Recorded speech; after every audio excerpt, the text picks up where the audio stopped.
some conversation. One housekeeping matter. Yes.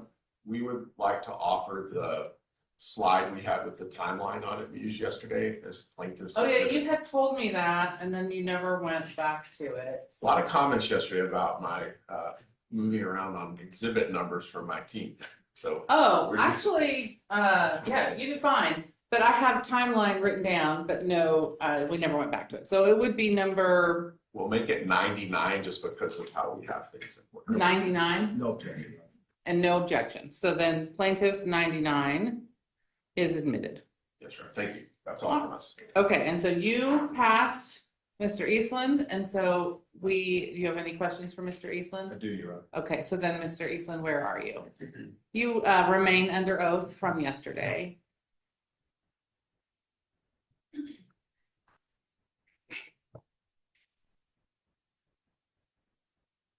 And there should be fresh water in that, and try to restock the area. Have we Okay. I am. Thank you, Your Honor. Maybe Good morning, Mr. Eastland. How are you? Good. Good. I've got questions for you on 5 topics. So let's start with the first topic, and that is the warnings that Mr. Beckworth says you got the 2nd, 3rd, and 4th. Okay, so I want to take you through that. If we could start off with Exhibit 56. I Is think this there. plaintiffs or respondents? I think it's going to be respondents. Okay, so you definitely do that for me. I will. Let Thank me you. know which one, because we have a lot of exhibits. I will do so. 56. Actually, it's Plaintiff's Exhibit 56. He used it. I apologize. That's already in there.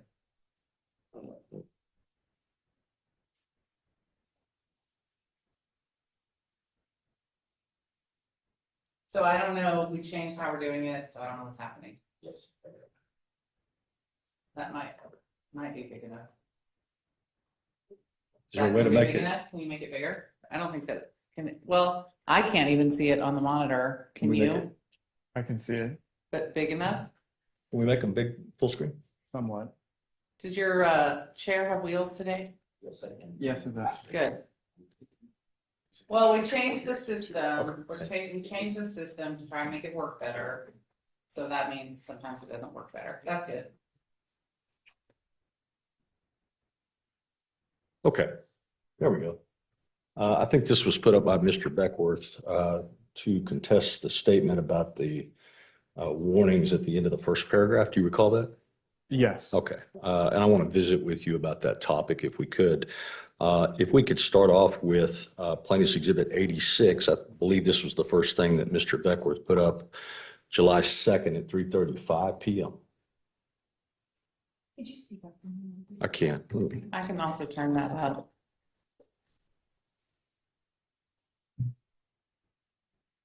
Now, this is from the National Weather Service, and it talks about scattered moderate to heavy showers.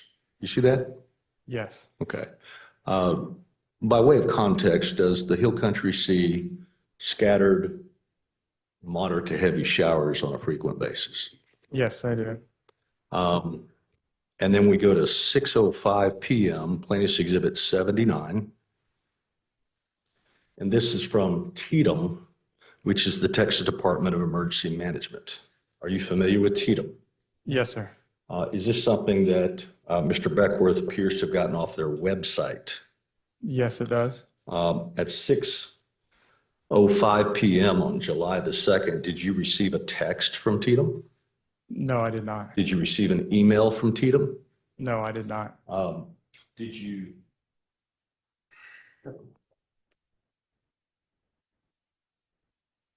Did you receive an Amber Alert? No, sir. Amber Alert's when your phone goes off and you can hear it, right? Correct. Nothing like that from the Texas Department of Emergency Management on July the 2nd. No, sir. Okay. I want to move you to July the 3rd. His next exhibit was Plaintiff's Exhibit 80. And this is from the National Weather Service. I believe the timing is 1:18 p.m. on July the 3rd. Do you see that, sir? Yes, I do. And let's just talk about the scope of it. It's got 7 counties: Valverde County, Edwards, Real, Kerr, Bandera, Kinney, Uvalde, and Medina. You see that, sir? Yes, I do. It's a lot of counties, right? Yes, sir. You familiar with those counties generally? Yes. A lot of driving, isn't it? Yes, sir. By way of example, Valverde is the county where Del Rio is, right? Yes, sir. Del Rio is 150 miles from your camp, isn't it? I believe so, yes. Medina County takes about an hour and 20 minutes by car from your camp, doesn't it? Yes, sir. Uvalde, you've driven that? Yes, I have. Over an hour and a half from your camp, doesn't it? Yes, sir. All right. Now, did you and I look up what the square mileage was of these 7 counties last night? Yes, we did. Put up at Defense Exhibit 219. And assuming AI's got it right, it says 12,217 square miles across those 7 counties. You see that? Yes, I do. Texas is a big place, is my point, right? Yes. Is this particularly helpful when somebody's giving you, there's going to be rain in Del Rio? No, it's not. Does it tell you anything about, well, first of all, did you even get this? No, I didn't get this. Did you get a text from the National Weather Service? No, sir. Did you get an email from the National Weather Service? No, sir. Did you get an Amber Alert from the National Weather Service? No, sir. Later on, I hear in Plaintiff's Exhibit 24 at 2:26 p.m. on July the 3rd, there's a level 2 escalation. And if we could scroll up just a little bit, Paco. We heard about the Texas DOT and Texas A&M and DPS and Parks and Wildlife and the National Guard. You see all that? Yes, sir. Now, on July the 31st, there was a 14-hour hearing about this flood event in Kerrville, Texas, was there not? There was. The pre-positioning of assets in terms of boats for floods happened in San Angelo, Texas, didn't it? Yes, sir. How far is San Angelo, Texas? You driven there from your camp? I have before. Yes, sir. It takes hours to get there, doesn't it? Yes, sir. And that's because San Angelo, Texas is 148 miles from your camp, isn't it? Your Honor, objection is leading the witness. How far is it? I apologize. It's about 140 something miles. It's a long ways. Yes, sir. All right. Put up Defense Exhibit 220. This is an article in the San Antonio Express News, and go to page 5. You see where it says that they staged people in San Antonio for the most part? Yes, sir. You know the distance between your camp and San Antonio because you've driven it. Yes. How long does it take to get from your camp to San Antonio? About an hour and a half. As we go back to Plaintiff's Exhibit 24,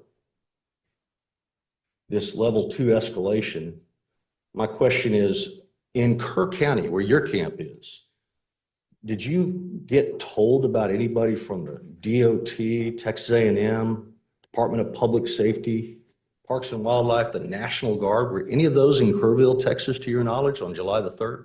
No, sir. Let's go to July the 3rd. Now, you mentioned to Mr. Beckworth that one of the things that you did is you set up what's called a code red system. For the record, say what that is again. It was a service I signed up for over a decade ago that was recommended by local officials. And it was alerts that were very specific to our area. Okay, it's local alerts Yes, sir. applying to your area, Yes, sir. not particularly something you would get if something's happening over in Del Rio. Correct. Did you get a code red alert on July the 3rd? No, not on July the 3rd. On any time on July the 3rd, did you get an email from Tatum? No, sir. Did you get a text from Tatum? No, sir. Did you get an Amber Alert from Tatum? No, sir. From anyone else warning you that a flood was imminent on July the 3rd? No, sir.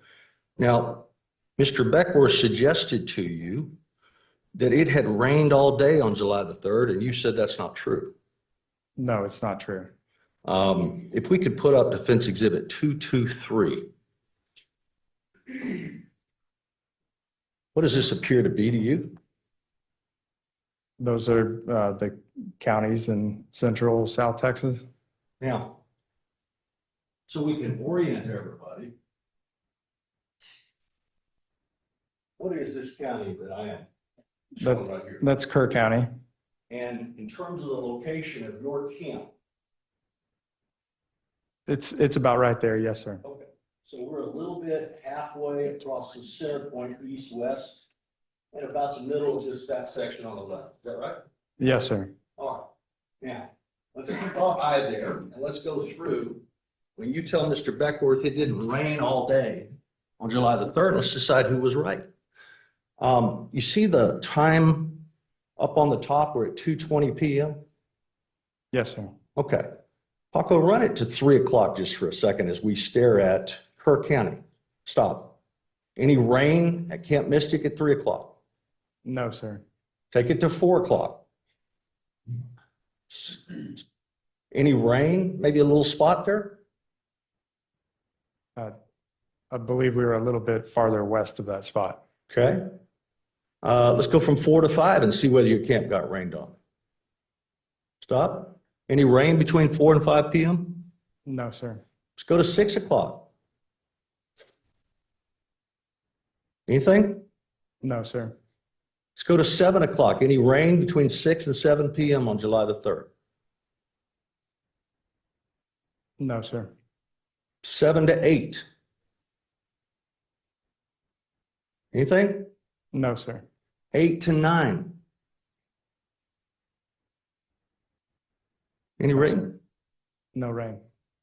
We heard a lot about taps going off at 10 o'clock. Let's go from 9 to 10 and let's talk about that hour. Any rain between 9 and 10 o'clock when taps got played and these young ladies were put to bed? No, sir.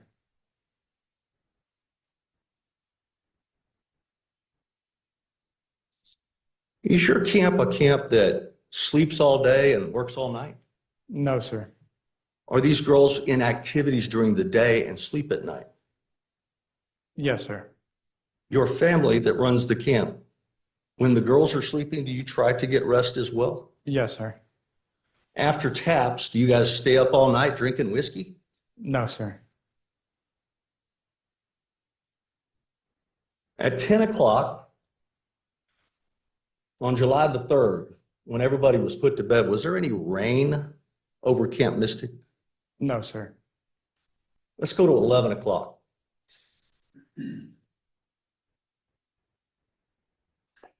Anything by 11? No, sir. Let's go to midnight. Now, you see the system coming in from the west? Yes, sir. Let's watch what happens after we get to midnight or 12:01 a.m. on July the 4th. Play it until 1 o'clock and then stop it. By 1 a.m., is there now a serious weather system directly over your camp? Yes, sir. Play it to 2 o'clock. Does it stall between 1 and 2? Yes, sir. The fact that it's red, what does that mean to you? Heavy rain. 2 to 3? Still stalled, isn't it? Yes, sir. 3 to 4? Still stalled over the camp. Yes, sir. All right. Now,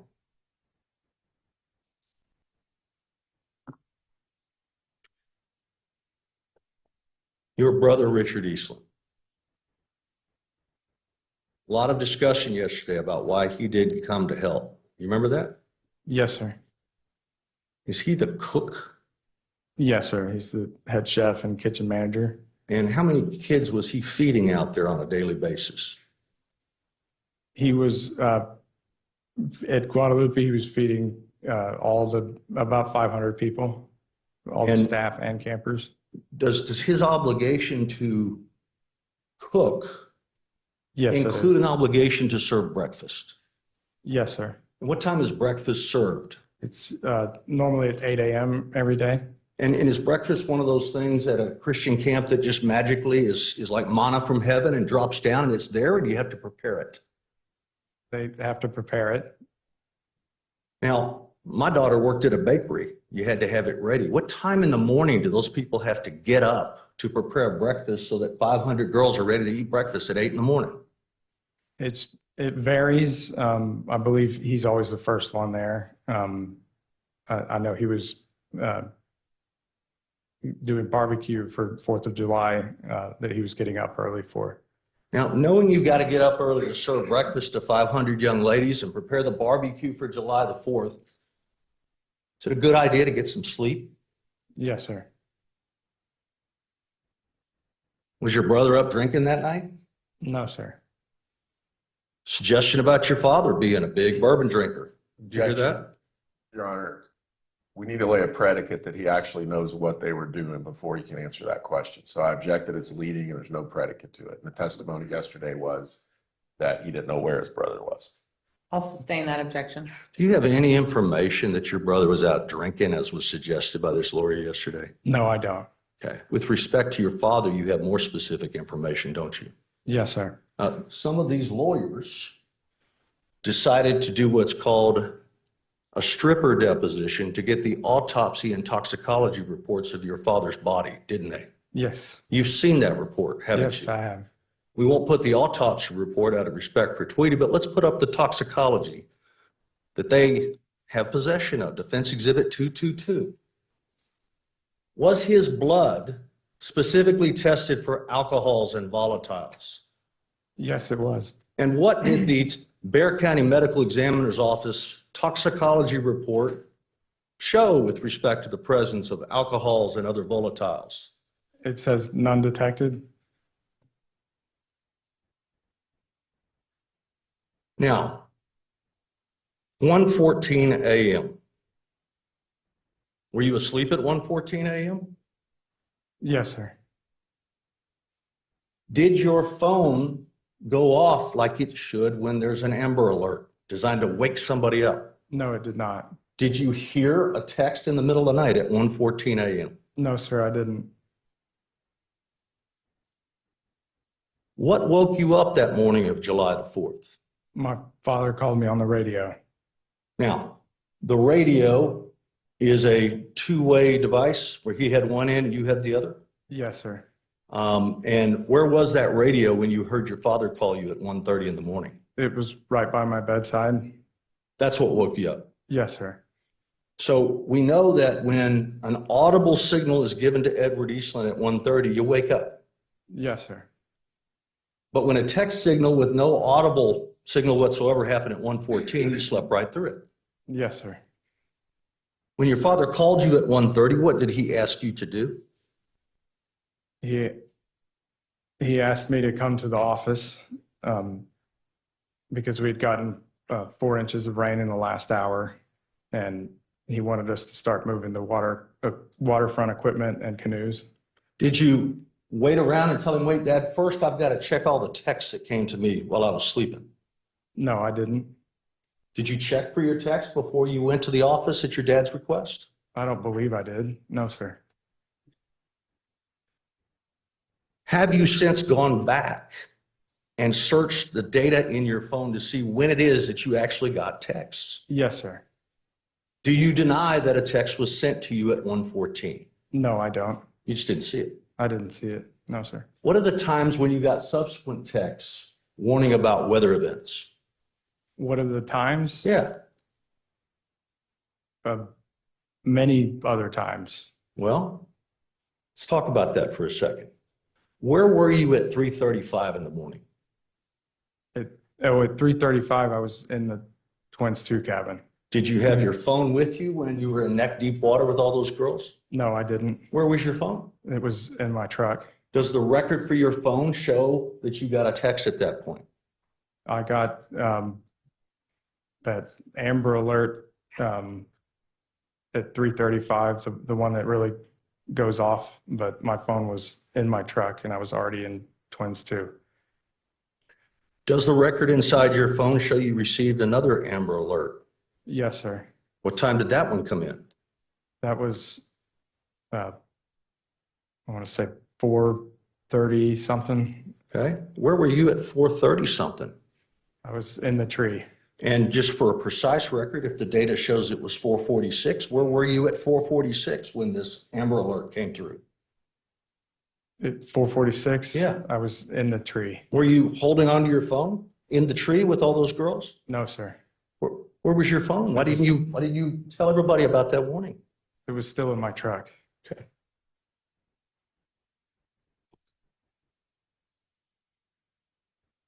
Do we have your computer searched so that we can see your internet activity? Yeah, my cell phone. Yes, sir. Okay. And if you would, your computer, did you spend time between 1:14 and 3 o'clock looking at weather? On my cell phone, I did. Yes, sir. There are browser searches that are documented in your cell phone, right? Yes, sir. And just for the record, could you tell what time your browser searches looking at weather occur?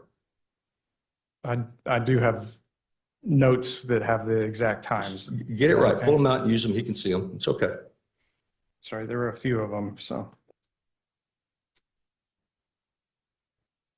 What is this?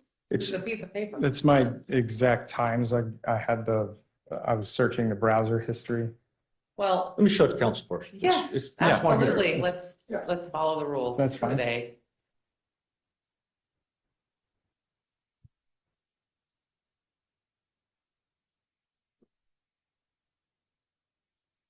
Your Honor, we'll object to this as hearsay. I have no basis for what this is based upon, other than the meeting last night. Well, I'll tell you what. Are you able off the top of your head to give those times? Somewhat. Yes, sir. Okay. How many No. times did you do browser searches? I was on my phone in the front office looking at the USGS, I believe it's called, website for water gauges and looking at precipitation amounts in the area. And were you watching movies? No, sir. Were you texting friends? No, sir. Were you trying to figure out what the weather looked like? Yes, sir. Now, there was a discussion that you got a call just before 3 o'clock from the woman that was in the guard shack, Yes, sir. Miss Frances Blackwell, right? Yes, sir. Okay, and we don't need to repeat what was said. Right after that, did you have a discussion with your wife? Yes, I called her at, I believe, 2:59 is what it says on my phone. And I had asked her to call Francis's cell phone. And that was right before we went to Bug House, And then what began 1 minute after that call? the evacuation of Bug House. All right.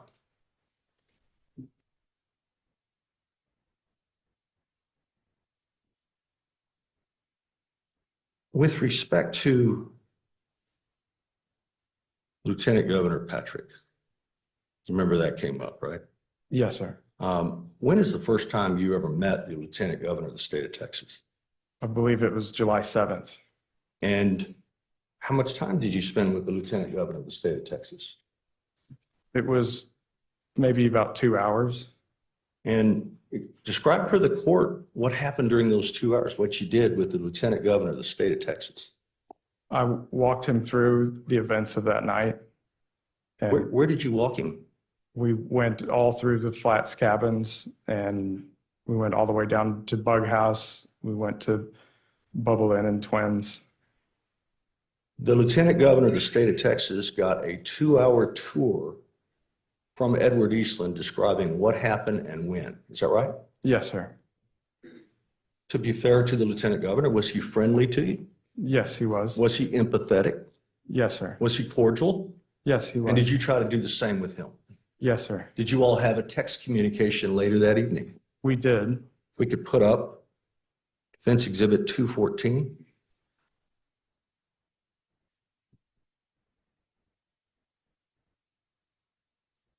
Now, at 8:45, the text in blue is from you, right? Yes, sir. Your Honor, I'm going to object to this. It's hearsay. Yeah, it's okay. Let's see if we can go about it this way. all right. The Lieutenant Governor of the state of Texas texted you, right? Yes, he did. And I'm not offering this to prove the truth of the matter asserted. I'm offering it to prove that he said it. Did he say you have a friend in me? He did. Same objection, Your Honor. It's hearsay. They could have tried to subpoena the lieutenant governor, but I'm sure he would have probably asserted some type of privilege. He's not here to talk about his side of this. It's non-hearsay. It's not offered for the truth of the matter asserted. It's admissible under Rule 801D. If it's, excuse me, may I respond? You may. Go ahead. If it's not hearsay, it has no probative value whatsoever to the scope of this hearing. I didn't bring the Lieutenant Governor up. I'm just responding. Well, so is it in box for me to look at? Yeah.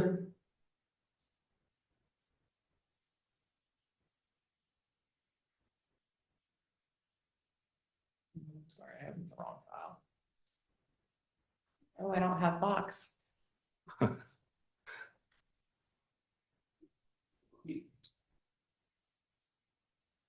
Would you like us to put it on the screen so you can see it? No,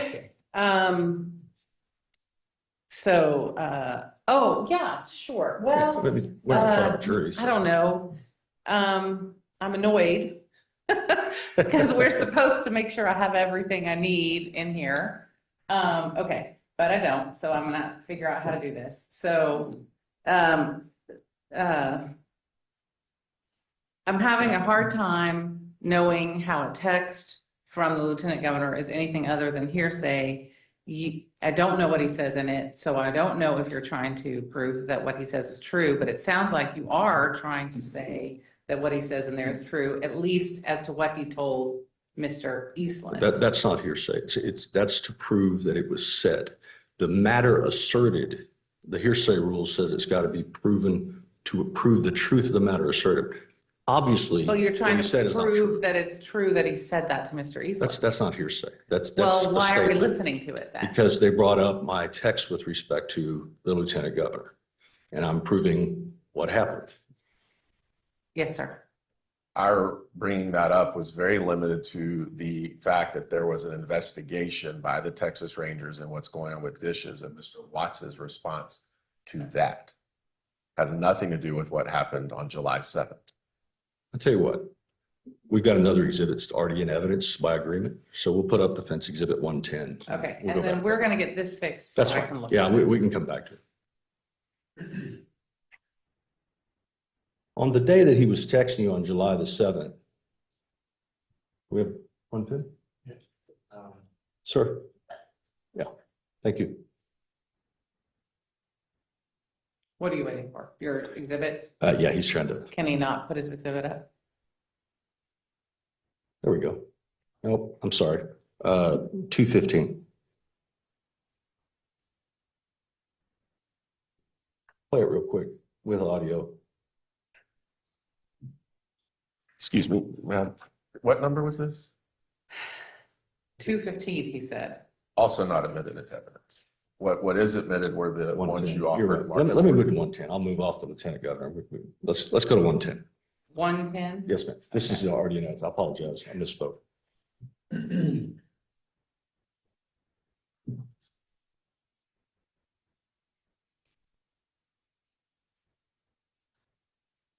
Audio.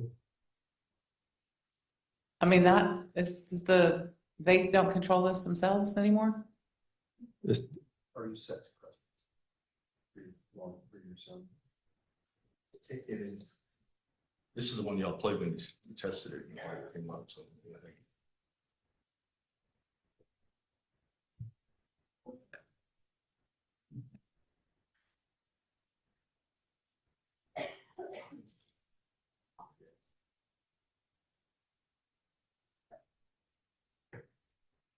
While they're doing that, may I just address something? I think the number of exhibits that were offered and admitted in the first day of the hearing on the defendant side stopped around 101. The only way I can figure that out, because I didn't write it down because we did them bulk, is to try and find the transcript, which I think you all have, but I don't. Let us look at So that. if you could pull that up Yes. and tell me, I would appreciate it. And we may find it easier for the people, I'm sorry, I don't remember your name, sir. I don't remember y'all's names, but to just join the Zoom like we did it yesterday, because this doesn't really seem like it's working. So if you can join the Zoom and mute your device entirely, then you will be able to share screen whenever you want. Although if you forget to take it down, I will. But let's try that. Do you have the link? It's the same one as Right. yesterday. Your Honor, so I can help the court, Mr. Watts, on day one, March 4th, page 143, line 14 through 16. What was offered jointly were plaintiffs 1 through 5-1 and defendants 1 through 109. All right. So those all are admitted. Okay, let me lay a predicate then. I apologize. I thought it's an old one. Who's Charlie Hastings? He was the Kerr County engineer. And the Kerr County engineer appeared on video in front of the Kerr County Commissioner's Court about 2 weeks after this, didn't he? Yes, he did. Unfortunately, Mr. Hastings is no longer with us. He's passed, hasn't he? Correct. Okay. Your Honor, we would offer Exhibit 110. Any objections? No, Your Honor. Defendants 110 is admitted. And have we figured out the audio yet? Well, I don't know because I it didn't- takes a minute for them to log in. Oh, I see. They're doing the Zoom. Yeah. Yeah, we're gonna do it kind of Fair enough. not really the old school way, kind of the medium school way, not the Yesterday new way. school way. And hopefully it will work. Oh, I have to let you in. I apologize. Whoever that was, I let you in. And then, RPM, is that you? Yes. Okay. So you're in and you're not in right now. You're gonna join later? Joining me. Okay. Now you're both in. Thank you. You're welcome.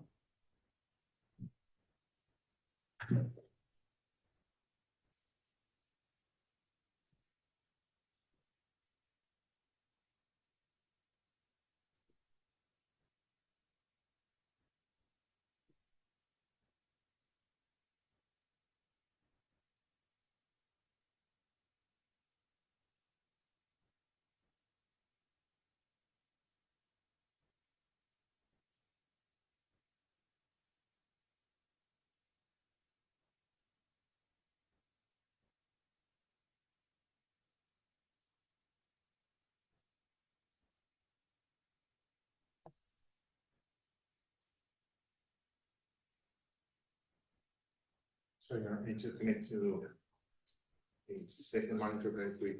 And you got 5 minutes. You need 5 minutes? Yeah. Okay. Don't stress, it'll be all right.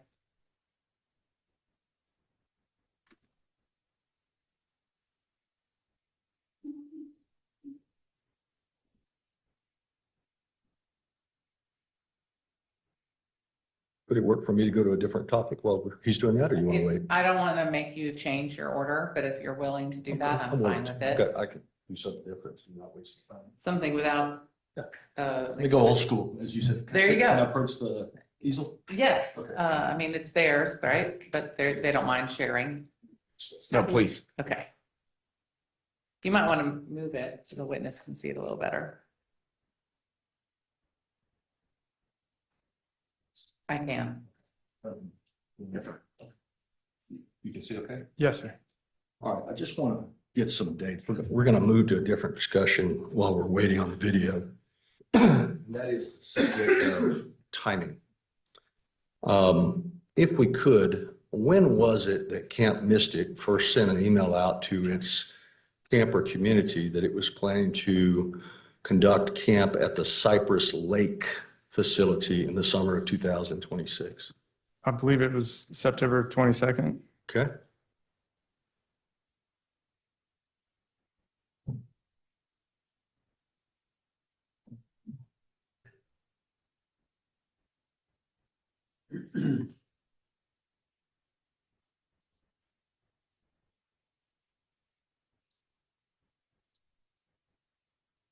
And September 22nd was about 2.5 months after this tragedy, right? Yes, sir. When was it that the Lieutenant Governor of the state of Texas announced a joint investigation committee to investigate what happened on July the 4th. I believe October 13th.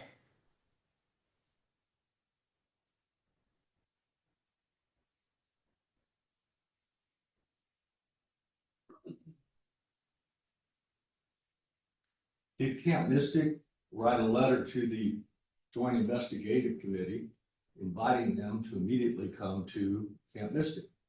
Yes, we did.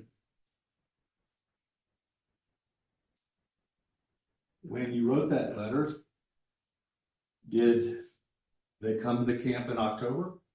No, they did not. Did the state's Joint Investigative Committee come to the camp in November? No, sir. Did the state's Joint Investigative Committee come to the camp in December? No, sir. What about January 2026? Did the state's investigative committee come to the camp in January? No, sir. February?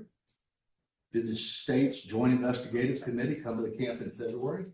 No, sir. The flow. Did they finally come to the camp in March after our initial hearing in front of Judge Garagano? Yes, sir. Because of the order that was issued, where did you meet with the State Investigative Committee?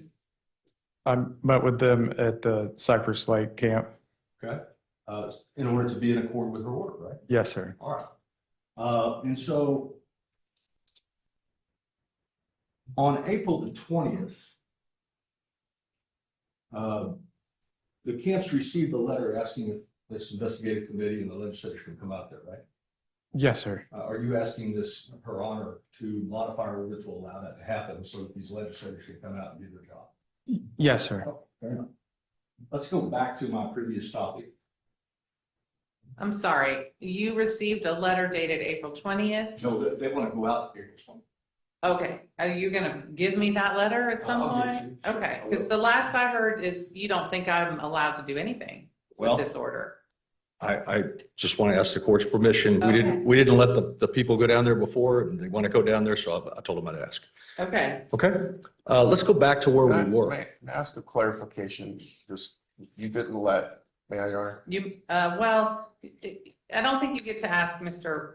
Watts a clarifying question, This, because that becomes a conversation between the two of you. maybe I can ask the court, based on what you just said, the statement was, we didn't let someone go before? I think he's referring to Mr. Eastland's testimony that he met with members from the joint committee on the Camp Cypress part of the property and did not go onto the Guadalupe River part of the property. That's my assumption. Thank you. And if I'm wrong, maybe Mr. Watts will clear it up with Mr. Eastland, and if I'm right, he doesn't have to. Sure. Thank you. I was only there in the morning, but you set up interviews where? Just so we got it for the record. We interviewed at James Hall, which is the dining hall at Cypress Lake. Okay. Now, let's go back to July the 4th. We were trying to get the audio of Charlie Hastings. And again, Mr. Hastings is or was the Kirk County engineer. Is that right? Yes, sir. And he is providing a description of what happened to the Kirk County Commissioners Court on July the 20th, I believe. Correct. Okay.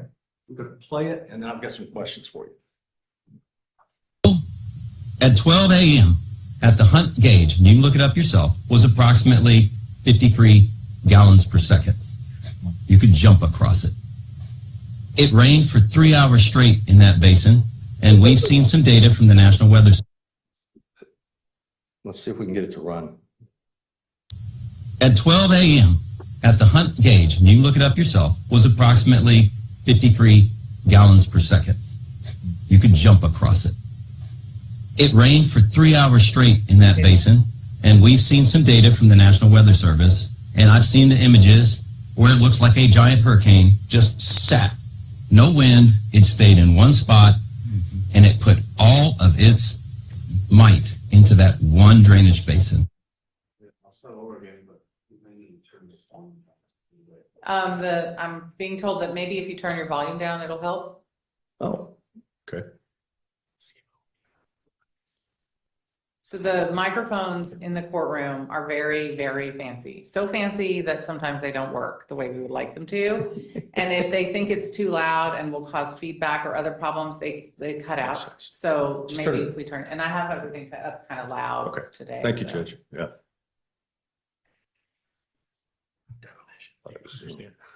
Thank you. It could be Zoom too. I mean, we were running a lot of different programs right now to make this work.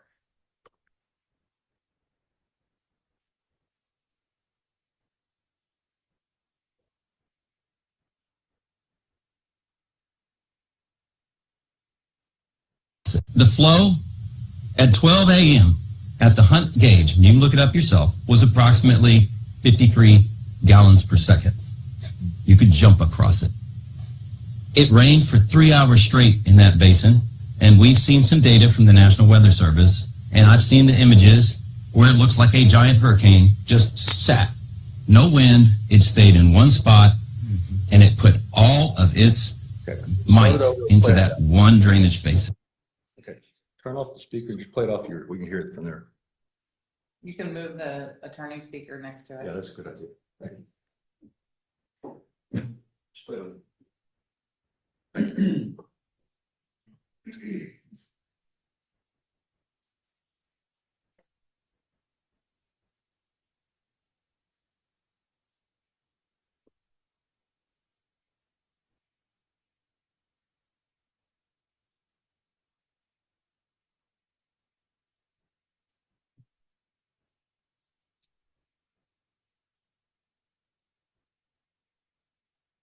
The flow at 12 a.m.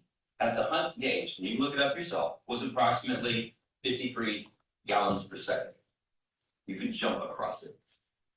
It rained for 3 hours straight in that basin, and we've seen some data from the National Weather Service, and I've seen the images where it looks like a giant hurricane just sat.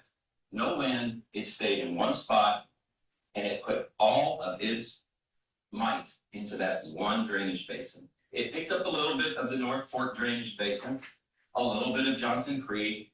The rest of us didn't know anything was really going on, quite frankly. If you got up that morning, it's because you heard something on the news and what you were hearing was not good, and it just got worse.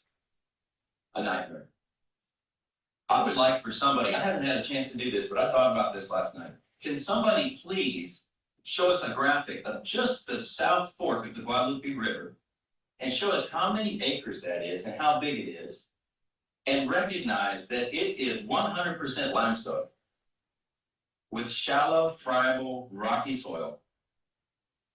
Everybody in the room here knows and understands when you've got soil that when you go out there with a spade and try to dig, and you go down about 1.5 inches and it says you're not going any further, you know what we're talking about. It's rock. It might as well be completely paved with concrete. And we know what a city like New York, I would like to see the image. I would like for somebody to show, because I just don't have time, guys.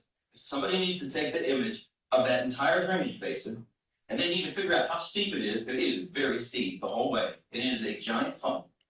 And I'm sorry, but if you get rain for 15 minutes straight, it's going to do something ugly. 90% approximately of all the rain we got was out of the South Fork, and it went from midnight, 50 gallons per second, to 3 a.m., 264 gallons per second. No big deal still. 30 minutes later, it was 125,000 gallons per second.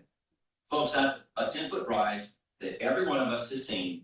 No big deal. You could go down and look at it. I had a friend that did that. He went down on his quad at 4 a.m. in the Hunt area between Hunt and Ingram.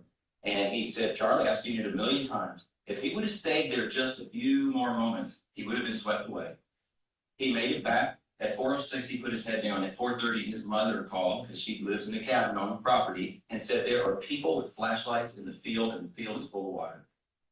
Mom, you're crazy. Open the door. The water was 40 foot from his house. Way, way, way, way above the 100-year.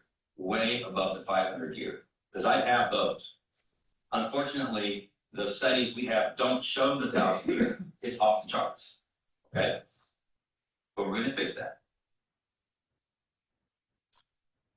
Now, he's talking about measurements at the Hunt gauge. Explain for the judge what the distance is upriver from Hunt, where Camp Mystic is located along the Guadalupe. We're about 7 miles upriver from that gauge. All right. The water that ended up in the Hunt gauge passed through Camp Mystic earlier, right? Yes, sir. And when he says at 12 o'clock, it was 53 gallons a second, you could walk over it. At 3 a.m., it was 264 gallons a second, no big deal. Was that your experience as well? At 3 a.m.? Well, you're a little further up, so it's a little earlier, but. Yes, it was earlier than that at our camp. Now, between 3 a.m. and 3:30 in Hunt, it went from 264 gallons per second to 125,000 gallons a second. You heard him say that, right? Yes, sir. That is 500 times the amount of water that was 30 minutes earlier. Correct. Was that what you experienced at Camp Mystic? Yes, it was. And when you had this discussions with Mr. Beckworth about the time that it was reasonable to pull 500 girls out of their beds and make them walk across rain and lightning, was this a steady rising event? It was before that, yes. But when you got trapped in and sucked away, was it a tsunami? It rose very fast. Yes, sir.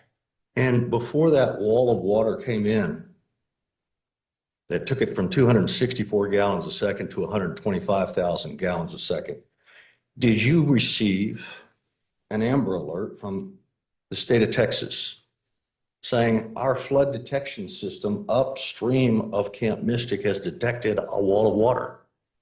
At what time? No. I never got that alert. No. Did you at any time before you were in the cabin with those girls at 3:35 trying to save their life, did you hear a siren system that had been installed by the state 10 years earlier? No, sir.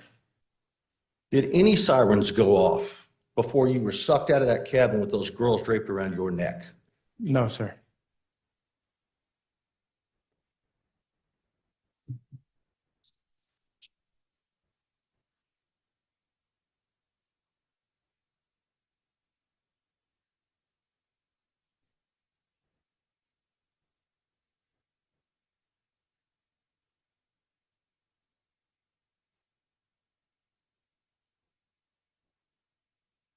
No more timing.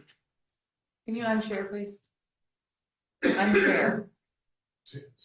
Unshare the page. Thank you.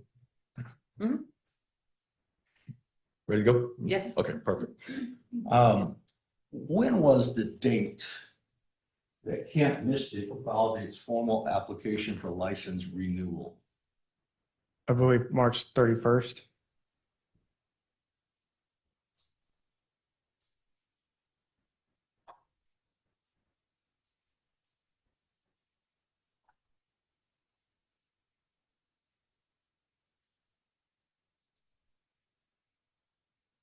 Now, at the time that Camp Mystic filed its application for license renewal, had the Lieutenant Governor of the state of Texas already dropped a video on a Friday afternoon saying it should be denied? Yes, sir. Hadn't even seen it.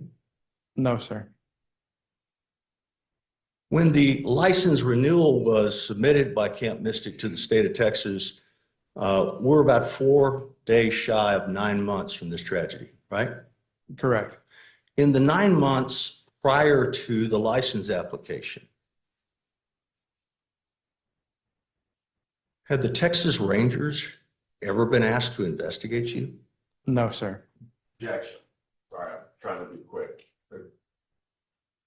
How would he know whether they? Well, let's follow up on that. Put up plaintiffs. So I'll sustain the objection and you can try. Let's put up plaintiffs exhibit 59 so we can talk about how you know. I would move to strike that answer. That's fine. I granted your objection. That does that. Thank you. Planning Exhibit 59, please. I mean, I don't go through the transcript and mark it out. I just don't. Yeah. Right.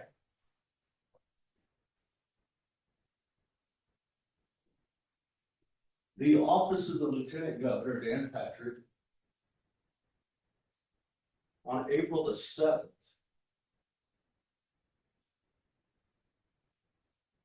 this is now with the Texas Ranger Criminal Investigation of Camp Mystic. I'm doubling down on DISH is not issuing a camping license until all investigations are complete and we know children are safe.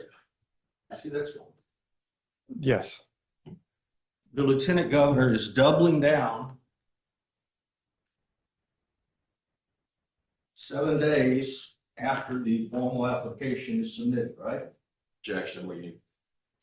How many days are between April the 7th and March 31st, sir? 7 days.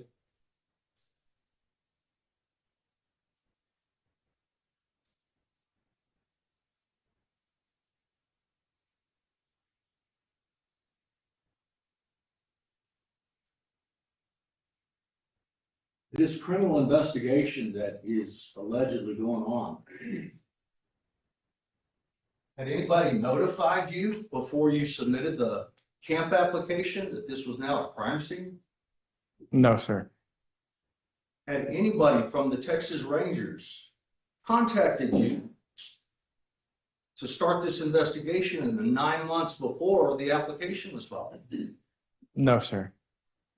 Now, when the Lieutenant Governor says, well, let's double down, no license until all investigations are complete. Did anybody do any of this investigation before March of this year? No, sir.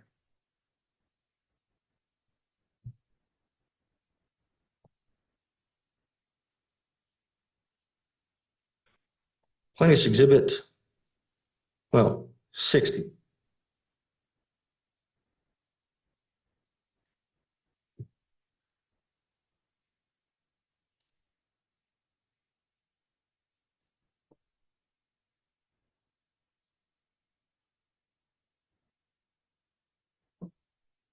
After the Lieutenant Governor says, don't give you a license because there's a criminal investigation that we're just happening to start 9 months later. I posted, and apparently it's relevant, council admitted it. He saved the state a miserly $5 million back in 2017 by refusing Kirk County's request for a flood detection early warning siren system, but thereby cost the state 119 innocent souls, drowned on July 4, 2025 by that bad decision. Still proudly clutching those 30 pieces of silver, Lieutenant Governor Judas is now doubling down to deflect his own sacrifice of innocence by blaming others present in Jerusalem that tragic day. This is really rich. You see that, sir? Yes, sir. Now, are you paying me to be your lawyer? No, sir. Do I have to get your permission before I can exercise my First Amendment rights about what's really going on? No, sir. Was this authorized by Camp Mystic? No, sir.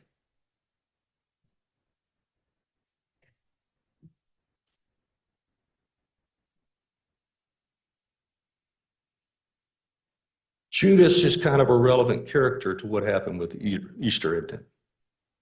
Yes, sir. He was one of the disciples. Yes, wasn't he? sir. He was. Jesus had a friend in him, didn't he? Yes, sir. We thought he did, right? Yes, sir. Those are all my questions. Thank you. Any further, Mr. Beckworth? Okay. Yep.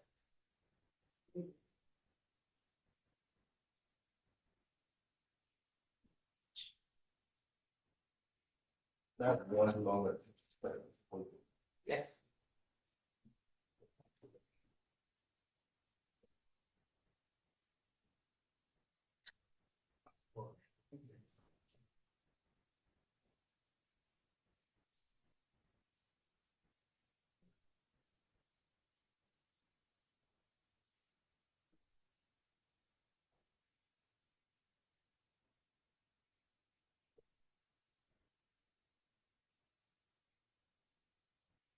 minute, Your Honor, so we'll verify something.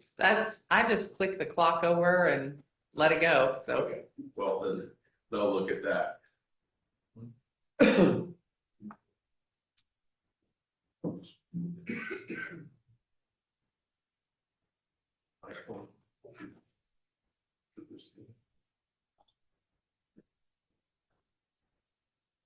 I'm ready, Your Honor. All right. Morning, Mr. Eastland. Good morning. Shouldn't take long.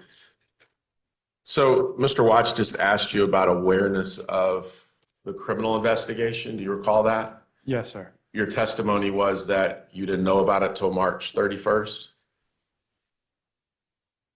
I believe so. Yes, sir. I apologize. That you didn't know about it until it was the date it was published by Lieutenant Governor Patrick and the dishes notified you.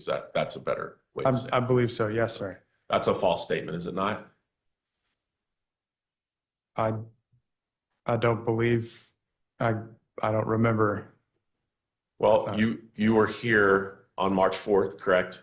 Yes, sir, I was. And you're aware that this attorney that just said he doesn't need approval from you had actually subpoenaed Trooper Miller from the Department of Public Safety. Do you remember that? Yes, I do. Do you know who Trooper Miller is? Yes, Who is he? he was one of the people in charge of the Emergency Operations Center. Okay. What has he been doing since this flood with relation to the search and recovery efforts for Seal Stewart? He was doing exactly that. He was in charge of the search and recovery. So during that hearing, we admitted into evidence an exhibit, which was an affidavit from Ranger Captain John J. Miller. Do you remember that? Yes, sir. Okay. And he refused to testify. In fact, the Attorney General of the state of Texas filed a motion in this case about your efforts to have Mr. Miller testify. Did you know that? I believe so. Yes, sir. Okay. And let's look at what he said. I am currently employed as a captain in the Texas Ranger Division Special Operations Group of the Texas Department of Public Safety. I'm assigned to the search efforts following the flooding event of July 4th, 2025 in Kerr County, Texas. I have read plaintiff's original petition and plaintiff's application for temporary restraining order and temporary injunction in the above referenced civil suit. And this civil suit is based upon the same facts which I am currently directing operations. You read that? Yes, I do. You understand we're the only ones who filed an application for temporary restraining order. So he's talking about Mr. and Mrs. Stewart. Yes. Okay. The search operation is open and ongoing at the time of this affidavit. When the search operation concludes, it may or may not be presented to a grand jury at the discretion of the 216th District Attorney's Office. You see that? Yes, I do. And I discussed this in open court, and you were present on March 4th, correct? Yes, I was. Your brother Britt's an attorney, right? He is. You've got a team of attorneys here, right? I do. Do you have criminal counsel, sir? I don't believe so.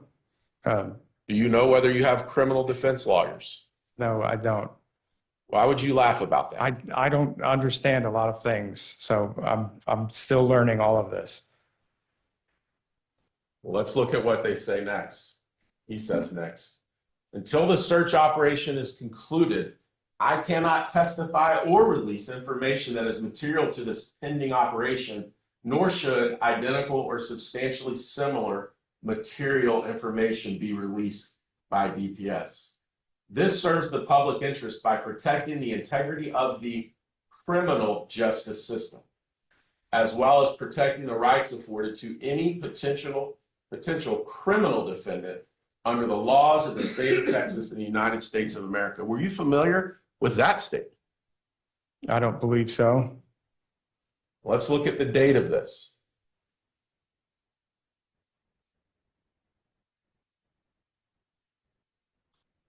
That was signed on March 2nd, 2026 by Trooper John J. Miller, was it not?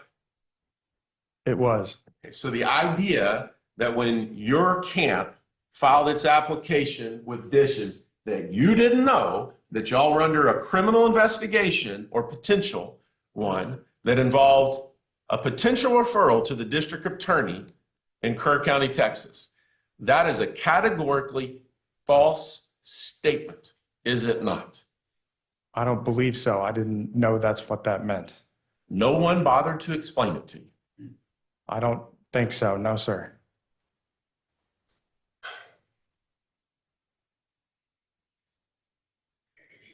Do you now know you're under criminal investigation? I believe so. Yes, sir.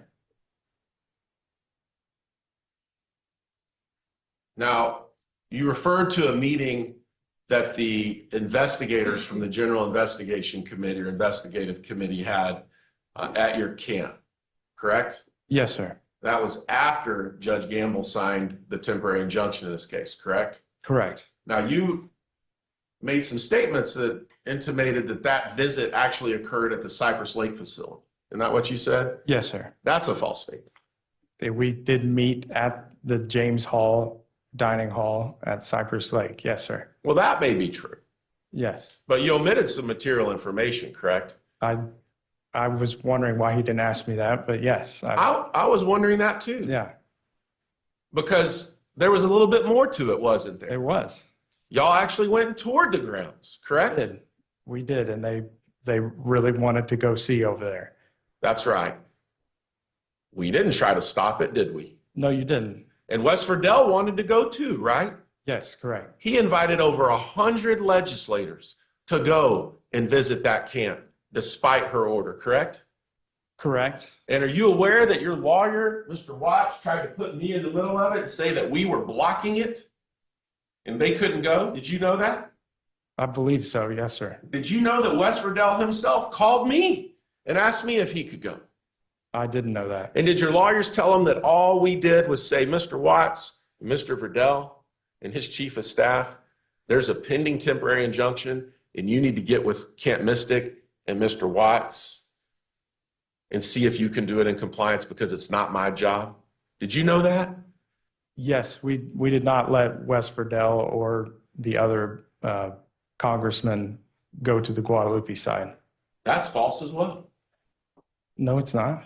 You didn't let him go the first day. But then after you filed your appeal of this court's order, Mr. Verdell did go out and tour the site. Did you know that? No, I did not. And only 3 legislators bothered to come. Did you know that? I was with them and we did not go over there. Where did you go? We went on the highway and looked at the camp from the highway. Did you show them the order? The order? The temporary injunction order? No, I didn't. Did you believe it wasn't in effect anymore because your lawyers had filed an appeal? No, I didn't believe that. Only 3 legislators came, right? Correct. And then he went out on social media and blasted the rest of the Texas House of Representatives for not coming, correct? Yes, I believe he did. How much money have you donated to Mr. Verdell? 0. How much money has Mr. Watts donated to Mr. Verdell? I have no idea. Is that something you think you ought to know? Probably so. And why is Mr. Verdell fighting on behalf of Camp Mystic to repeal the Heavens 27 Act? I don't know. Because your camp put out public statements that you supported the Heavens 27 Act, right? We did. The one that Seal Stewart's mom and dad fought for, that you stood and said, this is okay, we support it, right? Yes. But then the congressman that you're working with is trying to repeal it, right? I don't know how much he's doing. And the reason that you were giving him a tour was so you could get information to repeal it, right? No, sir. That is absolutely false. You know that you are working with West Verdell to try to repeal aspects of the Heavens 27 Act. That's not true. And specifically the fiber requirements, correct? No, we already have fiber. We've had it for over a decade. Then why in the world are you bringing congressmen, Texas House of Representative members, excuse me, to come tour your camp? We want to show everyone what happened. Everyone? Yes. What happened where? That night on July 4th. Did you tell Mr. Verdell that you didn't have an evacuation plan as required by the Texas Administrative Code? I believe we talked about all the events of that night. Did you show him the cabin where your brother stayed throughout the entire time? We showed them all the buildings that got flooded. Yes, sir. Did you tell them that your brothers and your wife and your mom stayed on the other side of the creek and rendered no aid to any child that night? We told them the entire story from each individual family member. Yes, sir. Well, good for you. Thank you for doing that. Now, let's just close a minute and talk about some of these warnings that we heard Mr. Watts go over. Now, if we can go back to Mr. Medina, the T-gun exhibit, July 2nd. Mr. Watts showed you this.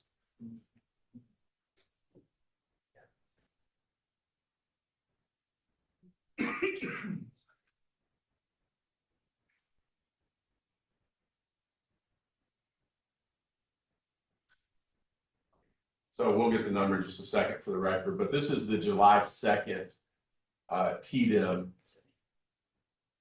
notice. This is exhibit 7-9. So if you look at this, Mr. Eastland, I want you to look towards the bottom. And there's a part of this that says Texans are encouraged to follow instructions from local officials, make an emergency plan, and prepare an emergency supply kit. Texans can check road conditions at drivetexas.org or locate flood safety information at texasready.gov. You see that? Yes, sir. So we clicked into texasready.gov. So we will offer this as plaintiff's exhibit 100.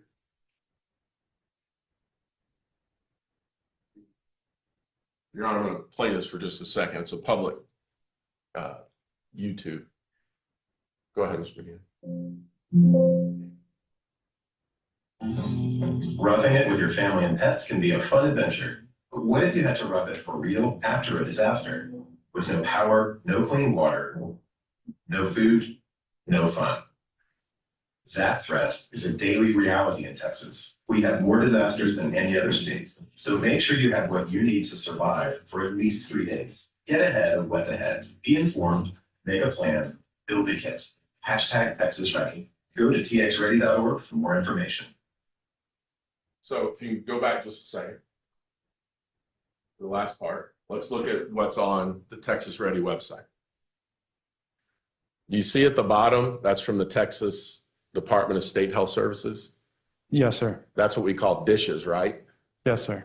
And DISHES is the licensing agency that you're applying for a license in front of? Yes, sir. Okay. Did you know they put out this Texas Ready website? I have not seen that. No, sir. You don't look at the resources that DISHES itself makes available to you as a camp operator? I have looked at their resources. Yes, sir. Well, this is one of them. It's literally called Texas Ready. Did you know that? No, sir. And did you know that you can click through this and it very clearly shows videos of the need in Texas to sign up for weather alerts? Did you know that? No, I didn't know that. Don't you think that you ought to pay attention to the resources made available to you by the very licensing agency that governs your camp's very existence? I believe we do get a lot of information from them. Yes, sir.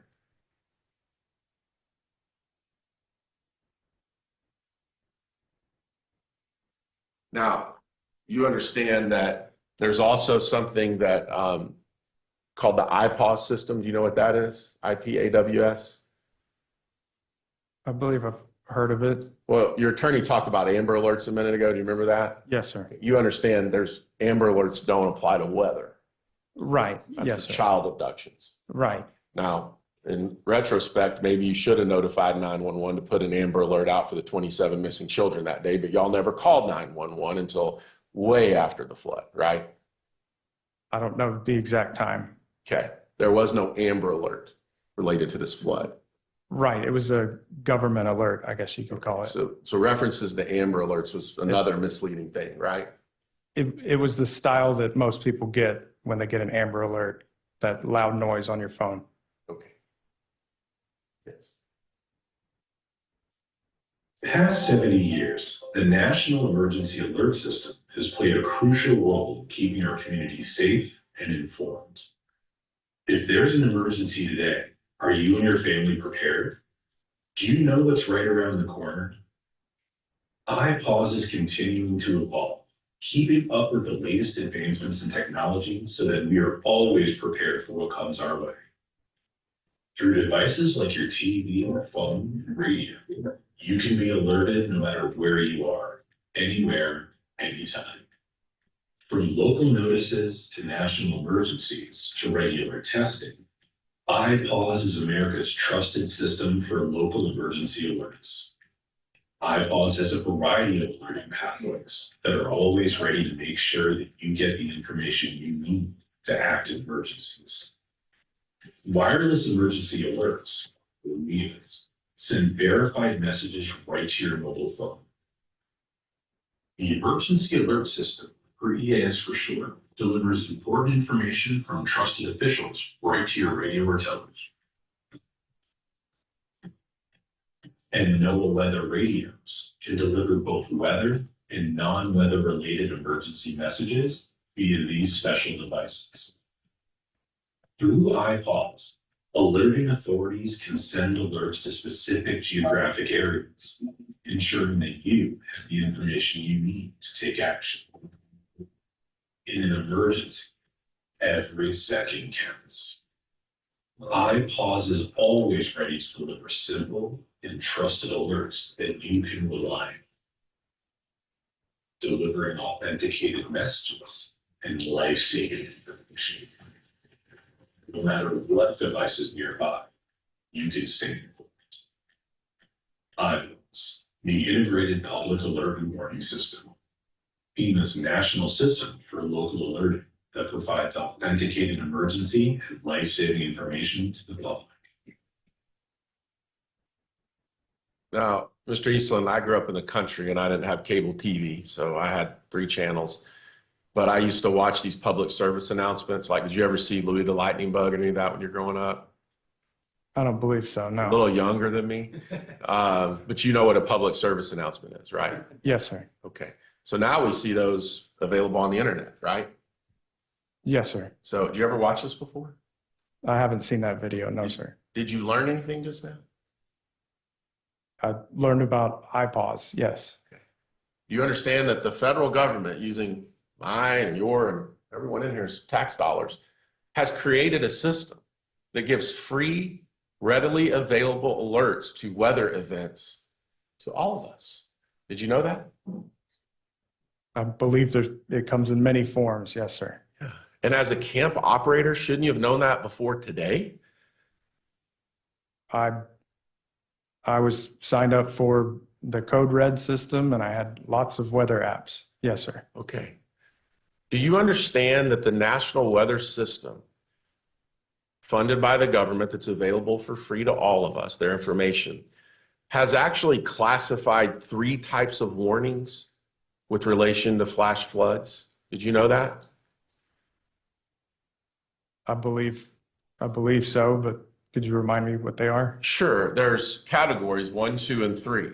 And the reason for that is that people used to complain that they got too many alerts and didn't know which ones mattered.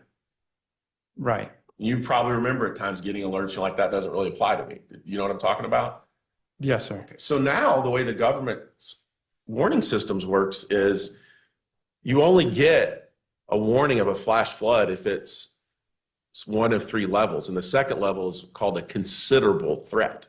Did you know that? No, I didn't know that. And did you know that the 114 National Weather Service alert that was issued was a considerable threat warning? I did not know that. And those mean that life-threatening conditions are imminent or are occurring. Did you know that? No, sir. Okay. So as the camp director who's applying to the state of Texas and who's under criminal investigation, we sit here 8 or 9 months after 27 children died. And this is the first time that you've learned about this available resource, correct? Yes, sir. And it took a lawyer for Seal Steward's estate and parents to inform you about the free resources that were available to you on July 2nd, July 3rd, and July 4th, correct? Correct. Nobody on your legal team's ever bothered to show this to you, right? Correct. And your dad, rest his soul, never bothered to tell you that either, did he? No, sir. Okay. Might have helped you out July 2nd or 3rd, right? It could have. Now, I'm there's not sure one. what alerts they put out that day. Well, I've showed them to you. I've showed them to you. Would it be different than what I got? It's not for me to tell you. I've showed you the July 2nd when I showed you July 3rd, when you know what they say, right? Right? Which ones? The one I just showed you, July 2nd. The one your lawyer showed you a minute ago. They were all there to be seen, right? On the TDM website? Yes, sir. Yes, they were on the TDM website. You have a press team. You know how to put out press releases. You've been doing it all throughout this case, right? Yes, sir. Well, Governor Abbott's in charge of TDM. Did you know that? I believe so. Yes, sir. You know that Governor Abbott's taken an interest in this case. You've met with him about the flood, right? I haven't personally. No, sir. Your representatives have? I believe my brother Richard did right after. Yes, sir. You think he's just wasting the state of Texas's money on issuing TDM response warnings and watch notices? No, sir. Okay. They should be paid attention to, right? Yes, sir. Certainly by someone that's in charge of 500 children in a flood zone, right? I believe they should have made it more of an alert. So it's the state's fault for not coming and knocking on your door? It should have been something that would go off on your phone. Oh, like the one you got at 114? No, not. It should be more of an urgent alert than just the flash flood warning. I guess a question then about that. You slept through the 114 warning, right? Yes, sir. You don't think the state did enough to tell you, even though they mobilized resources in counties surrounding you, right? Right. Did you want a trooper to come knock on your door and tell you to do your job? No, sir. What should the state have done? Should they have showed up and said, wake up, go save these kids? I think it should have been a more urgent alert. I think it should have been one of those government alerts that sounds like an Amber Alert. I think it should have said more in that initial text. What is more urgent than code red? There is a flash flood warning at your specific property. The future alerts I got after I was in Twins 2 and in the tree were more urgent. Okay. You know what an NOAA weather radio is? Yes, I do. How much does one cost? I don't know. $20 to $60. Does that sound right? Probably so. Yes, sir. How many cabins did you have that held girls at your camp on July 3rd? We had, I believe, 23.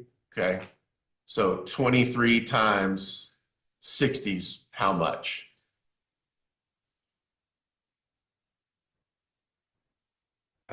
Is anybody? I'm sorry. I'm Let's just not call good it at math right now. $1,500. Let me say this. You Okay. could have bought an NOAA battery powered weather radio for every cabin for less than $1,500, correct? Yes, sir. Okay. How much does tuition cost at your camp for one camper? I for last summer, Yes, sir. I don't know the number off the top of my head. 7,000? It was about 7,000. Yes, sir. Okay. So for the cost of 1/3 or less tuition for one camper, you could have put a NOAA weather powered radio in every cabin, correct? Yes, sir. And your camp has a prohibition on use of digital communication devices, but that's not a digital communication device, is it? No, it's not. Okay. And for another $100 or so a cabin, you could have had a walkie-talkie in every cabin, correct? Yes, sir. Okay. So now we're under about $3,000. For less than half of the cost of tuition, you could have put a non-digital walkie-talkie that didn't allow communication with anybody but your office in every cabin, correct? Yes, sir. In addition to the NOAA radio, correct? Yes, sir. And since those are battery powered, it wouldn't have mattered if the power had failed, correct? Yes, sir. It would have allowed you, your father, or anyone else who bothered to help that night to have instant communication to all of those children, correct? Yes, sir. You had none of those, correct? We did not have those in the cabins. No, Now sir. let's look at the National Weather Service for a second. Did you know that Kerr County has its own specific sign-in call under the National Weather Service NOAA radio coverage. Did you know that? No, sir. So, have you ever tried to put a weather radio in a cabin and extend the antennas to see if they pick up weather alerts? I believe Glenn has been testing those. Yes, sir. And you know that when the NOAA issues an alert through the radio, it is simply a digital recording of the text of what's on the website? Did you know that? No, I did not. So can you pull one of those up, Mr. Medina? So for example, the one that Mr. Watts was looking at earlier, when you have a flash flood watch, this was the watch, by the way, not the warning, that comes out, depending on what level it is, these are read through the NOAA system. Did you know that? No, sir. So anybody that has their radio on, when they get an elevated alert that goes through, they go to the radio and they could hear them. Did you know that? No, sir. Had you had this in every cabin, every counselor and camper would have heard the same warnings that the NWS gave. Did you know that? No, sir. And so when you complain that the state of Texas failed you and these children by not knocking on your door to wake you up, the truth is you failed the children by not having the most rudimentary $20 to $50 device in your own home, right? Could you repeat that? Sure. It was a long question. You could have had a radio in your home, right? Yes, sir. If you did, any notices that were issued on the NOAA system would have come to your house, correct? Yes, sir. Even when the power went out later in the morning, correct? Yes, sir. Looks to me like y'all spent quite a money remodeling some of those houses, right? I'm sorry, what houses Address. are you Address. referring to? Of course. So, well, let's just look at it real quick. We looked at Plaintiff's Exhibit 52. Pop in. Who was going to live there? My brother Richard and his Richard. family. Okay. And you lived in the ranch house, right? Yes, sir. Big homes, right? Yes, sir. How did you pay for those homes? Branch House has been there since, I believe, the 30s. Okay. How do you pay for it? The maintenance, the upkeep, the remodeling? How do we pay for it? Yes. The camp pays for remodeling Where does the camp get its money? from tuition. From these parents, right? Yes, sir. Whose children died, right? Yes, sir. So you put their money into remodeling your own homes, but did you put their money into buying $20 radios that would have saved the lives of their children? We did not buy the radios. No, sir. You didn't buy anything. You didn't buy radios, walkie-talkies, Starlink, any redundant systems to communicate with anybody on that campus, did you? We had communication systems and we had fiber optics. Even the one walkie-talkie that you and Mary Liz shared, you took with you and you left her with nothing but a cell phone, right? That evening, yes. Yes, sir. Okay. Now, when we go back to this exhibit, Mr. Watts was talking about all the people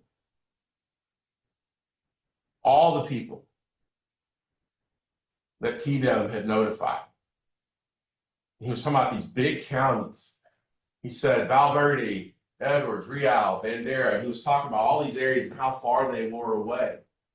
One of the ones listed, though, is Kerr County, right?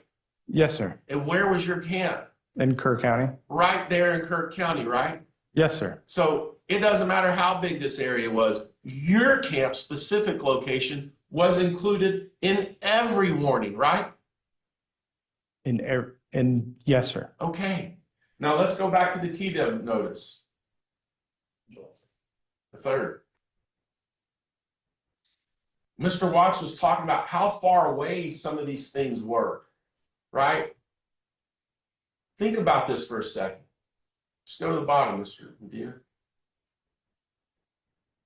Governor Abbott and Nimkid thought enough of what was forecasted there for days to use the taxpayer dollar to mobilize rescue operations just in the event that it might flood. True? I did not know about that at the time. I want you to think about this. Have you been out to Ingram Lake and met with the people from the EOC and all the volunteers and state workers that have been out searching for SEAL? I have met with many of them, yes, sir. You understand that some of those folks come from Texas A&M. Did you know that? Yes, sir. Swift water rescue boats from Texas A&M Engineering Extension. Those people were notified and on the ready, right? I believe so, yes, sir.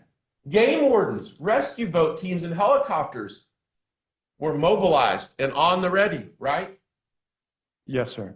DPS officers, National Guard, Forest Service, Railroad Commission, DOT, everybody in the state who has responsibility to take care of us in the time of a potential storm was notified, mobilized, and on the ready, right? In Kerr County? In all the areas that they could be positioned around that potential weather system. I didn't know about that at the time, no. Hey, Mr. Watts was talking about, well, somebody's 100 miles away, somebody's 200 miles away. The state was ready, right? Right? I don't believe they were, no, sir. The state told you what to do. Texans are encouraged to monitor local weather forecasts from trusted sources, right? Go up, Mr. Medina. They told you that, right? Yes, sir. And they also said Texans are urged to keep personal preparedness as their #1 priority, right? Yes, sir. And so as the state under Governor Abbott's watch told everyone to prepare and mobilized, you slept, right? You slept. I did sleep that night, yes, sir. And we talked about your brother and how in the world we get into Jesus preparing food. I don't know. But the comment was that your brother was at a Christian ministry and that breakfast doesn't just appear like manna from heaven. Do you remember that? Yes, sir. Okay, what in the world does that have to do with flood preparation? I don't know. Me either. You know what does? When you're an owner of a camp and you're in a house that is on the Guadalupe side, pop in,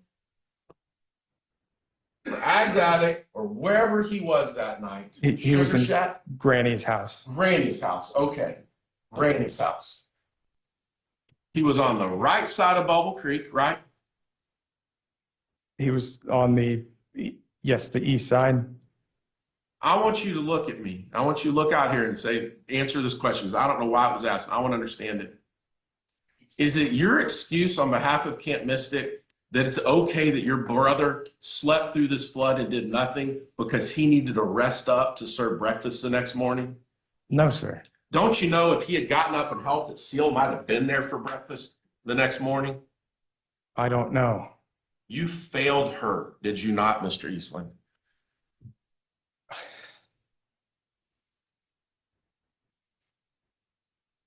I wish we had more information.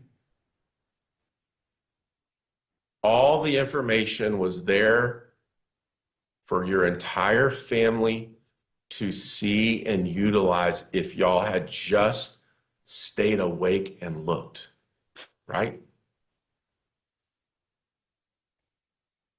I'm sorry, repeat it, please. All of this information was there and available for you and your entire family to utilize.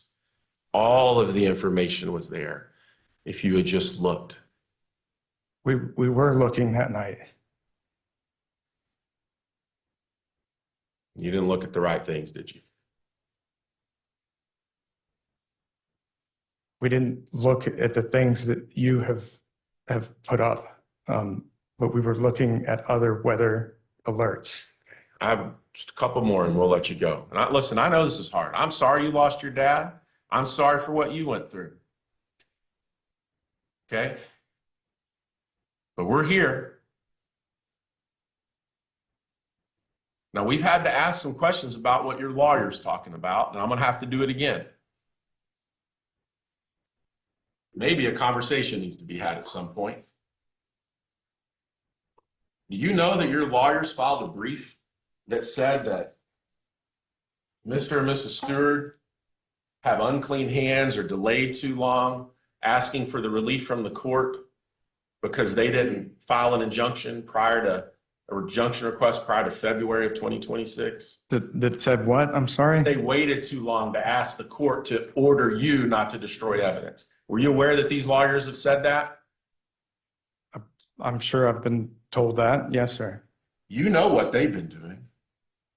What have the Stewarts been doing since July 4th?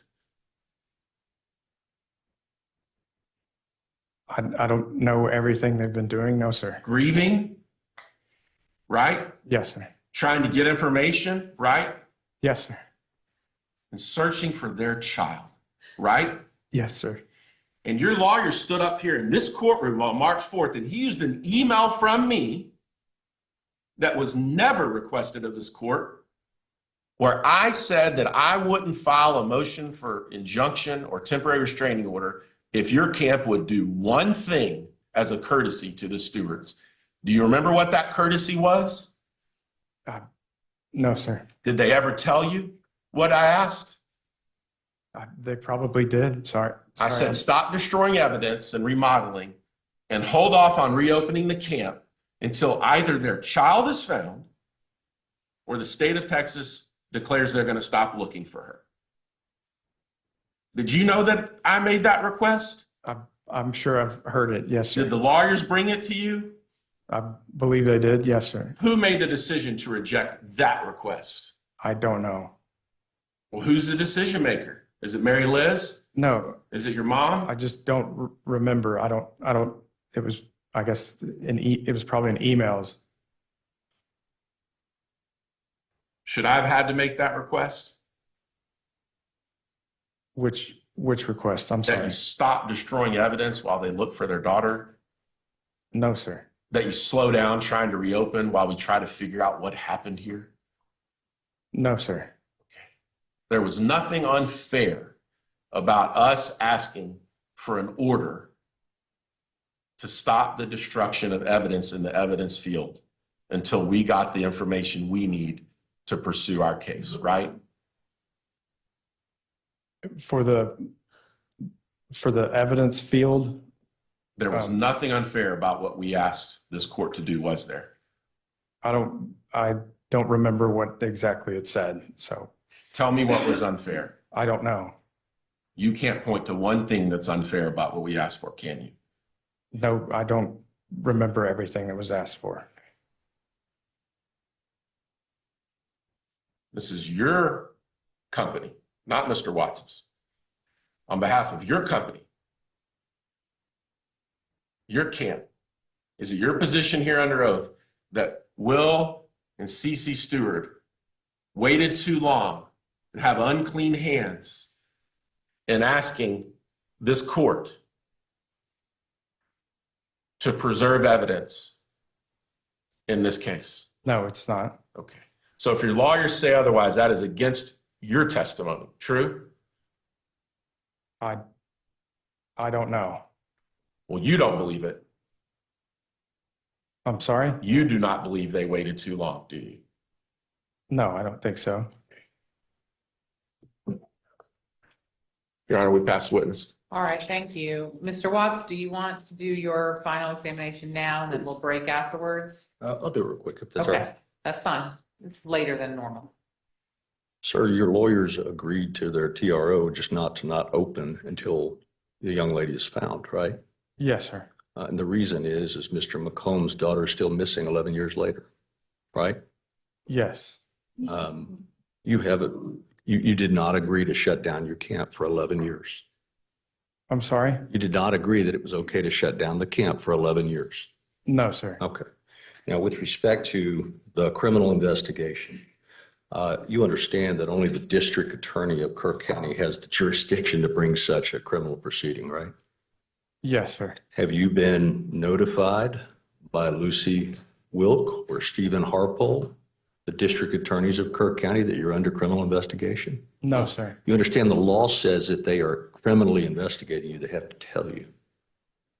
Yes, sir. Has anybody in Kirk County bought this story that they're going to indict you? I don't believe so.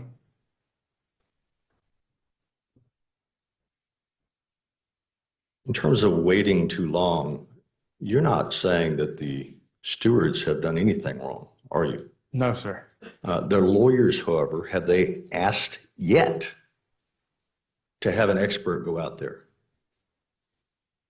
I don't know. In the 39 days, the 40 days now since this order was issued, have they once requested to have an expert go out there and do the work that they told this court that they had to get done? No, they haven't. Objection, that's categorically false, Your Honor. Let's change the question, please. I don't Sure. think that you actually have the knowledge to answer that question, Okay. most likely. So we're gonna strike that question and answer, and you're gonna try again with. Let a me question try he again. might- I'm still talking. I'm sorry, I apologize. I That thought he you- might actually know the answer to. Okay, here's my question. Have you or anybody else at the camp denied access to any one of these parents, their lawyers, or any expert? No, sir. Is it open for Mr. Beckworth, whenever he decides to get his experts out there, to get them out there? Yes, sir. Anytime. Was that true 40 days ago? Yes, sir. Was it true during the 9 months since this incident happened? Yes, sir. Have there been other lawyers and other experts all over that place? Yes, sir. The Amber Alert, iPause, the technology that supposedly exists. You've read the Heavens 27 Act, right? Yes, I have.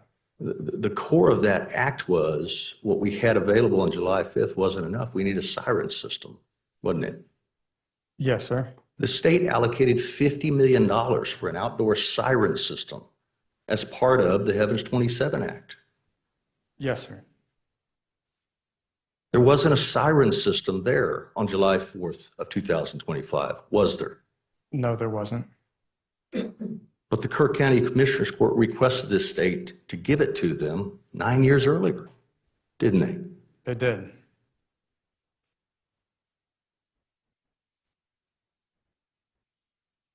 To be clear, is Camp Mystic opposing the Heavens 27 Act in any way? No, sir. Have you supported it from word go? Yes, sir. The people who are against it are against one provision that requires cable, right? Yes, sir. Because there's so far, nobody will provide it, right? Yes, sir. But your campus had cable for how long? Since 2016.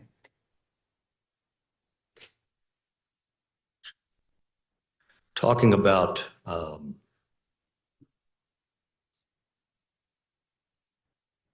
this issue of July 4th. The alert that you got at 3:35 when you were in the cabin, and again at 4:46 when you were in the tree. That's a different alert than what you'd received on the 2nd and the 3rd when there was no rain, was there? Yes, sir. Do you wish you'd gotten that level of alert the night before you went to bed? Yes, I do. Are most people asleep at 1:14 in the morning? I believe so. Yes, sir. But do sirens still go off 24/7 and wake people who are asleep up? Yes, sir. Do you think that's why the state has finally, at long last, agreed to spend $50 million putting in a siren system that they were asked for back in 2016? Objection, calls for speculation. Sustain. Do you think sirens are a good idea? Yes, they are. Are you waiting on the state, or has Camp Mystic caused its own system to be put in before camp opens up in June of this year? We used the River Sentry system. Those are already installed. Those are all my questions. Thank you. All right, thank you. Mr. Eastland, you can get off of the witness stand. All right, it's a little past when I said we would break, but that's all right. We're gonna break until 11:10. Thank you. Thank you. All right.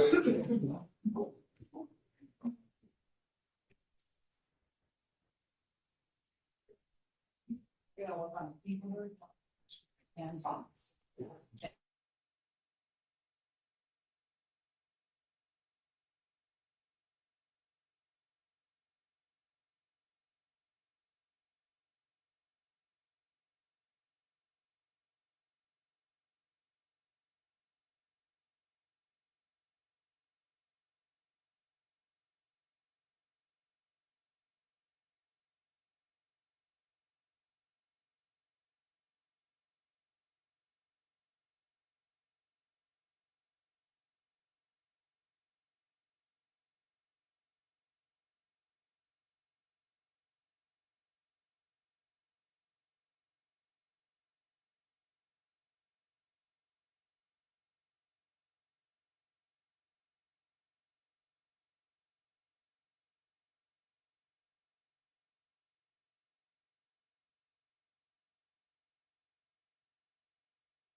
All right, welcome back, everybody. I'll be seated. Oh, it's, that wasn't me. All right. What is this? It's weird. Can I close this? Everyone, okay, good, you're all sitting down. Can I close this thing that says Fox Drive? Okay, excellent. Excellent. All right. Yes, sir. Your Honor, for the record, Mr. Beckworth and I conferred. We each have 3 exhibits we'd like to get admitted by agreement. Okay. Please exhibits. 93, which is the Texas Ready video. P94 is the IPAWS, IPAWS video. 1 second. I like to write down a little description. Okay. 97 is the NOAA coverage map. Did you get Okay. that? I was looking at this. Yeah, okay. Those 3 are on plaintiff's offer. All right. No objection. P93, P94, and P97 are admitted. And then the defendants 3 by agreement is Defense Exhibit 220, which is a San Antonio Express News article about staging. Exhibit 222 is the toxicology report with respect to the autopsy of Dick Eastland. And 223 is the July 3, 2025 radar. And we'll figure out a mode to get that in. We played that video and we'll get you. You can upload the video to Box, and That's that's all you have to I do. think it's already uploaded, so yes, ma'am. Okay. Any objections? No, you're on. And then- D20, no, excuse me, D220, D222, and D223 are admitted. And Mr. Beckworth and I both believe that D110 is admitted, but I just want to make certain. I have it marked as admitted. Wonderful, thank you. And Judge, one last housekeeping thing, as happens with any time, could you give us an update about where we are just? Yes, you have used 58 minutes and you've used an additional 39. Do you expect that that's going to continue at this pace, or do you think you'll be taking more time, Mr. Watts? No, I think we're going to use our time. We got a lot of witnesses, but we're going to try to turn it down. Okay, all right, I'm just trying to kind of keep an eye on things. Yeah. All right, do you have another witness for the court, Mr. Becker? Yeah, we understand we'll have 3 days. Yes, Yeah, oh, we're not- are we switching? Yes, Plaintiff called Liz Eastland. Mary Liz Eastland. Just kind of walk a little bit, just past that chair, that's perfect, raise your right hand. Do you solemnly swear or affirm under penalty of perjury that the testimony you are about to give shall be the truth, the whole truth, and nothing but the truth? Thank you so much. Come have a seat up here in the witness stand. I don't think I reminded Mr. Eastland yesterday, but I had told him the first time he testified that it's truly a question and answer, not a conversation. So you have to let the lawyers completely finish their question. And then if you just even take a tiny pause, it'll work better. Then answer the question they ask you out loud with words. Do you think you can try and do that? I can, yes. Thank you so much. We are all gonna need to be able to hear you, and unfortunately that cannot be moved, so you have to adjust yourself to it. Sorry about that. Oh, mine's not even on. Did you turn it off? Okay, you gotta, I don't check for those kinds of things. So if you'll help me by telling me you turned it off, then I can check. Okay, sorry about that. I hope everyone was able to hear me. Are you ready? Yes, ma'am. Are you ready? Yes, I am. Okay, you may proceed. Ms. Eastland, my name is Christina Yarnell. I represent Seal Stewart. We've never met before, correct? Correct. Okay. I want to start by saying I'm sorry for the loss your family has endured in this as well. Can you tell me your full name? Mary Liz Eastland. Can you speak up just? Mary Liz Eastland. Great. And you are the director, camp director, correct? I'm a director, yes. Okay. And what do those duties entail? What is the duties of a camp director, your job description? Mine deals with counselors, hiring counselors, and also the programming. And then I'm also in charge of the nurses and supervising the nursing staff. Okay, great. Anything else? Does that cover everything? I mean, a lot of times I do other little things, but it's a long list of little things. You're also the mother of 4 boys. Yes. Mhm. I am too. God bless you. Mhm. So let's talk about the testimony we heard yesterday about the preservation letter that Mary Grace Baker's attorney set out. Did you see that Yes. I did. yesterday? Okay. Mhm. What is your understanding about that letter? When I first read it, it was a lot about data and to not destroy any data. Okay. And what lengths did you go to once you saw that letter to preserve evidence? I have not destroyed any evidence that I know of. Okay. So under this duty, you understand that you cannot alter, destroy, repair any evidence at the evidence site, right? It's not Yes. just electronic data, it's physical buildings as well. Do you know that? Okay, yes. Mhm. Okay, okay. Let's move towards your title. You're also a registered nurse beyond being just the camp director. You're a registered nurse, Yes, correct? ma'am. Mhm. And you're also the camp health officer, correct? Yes. Okay. Mr. Medina, can we put up plaintiff's exhibit 81?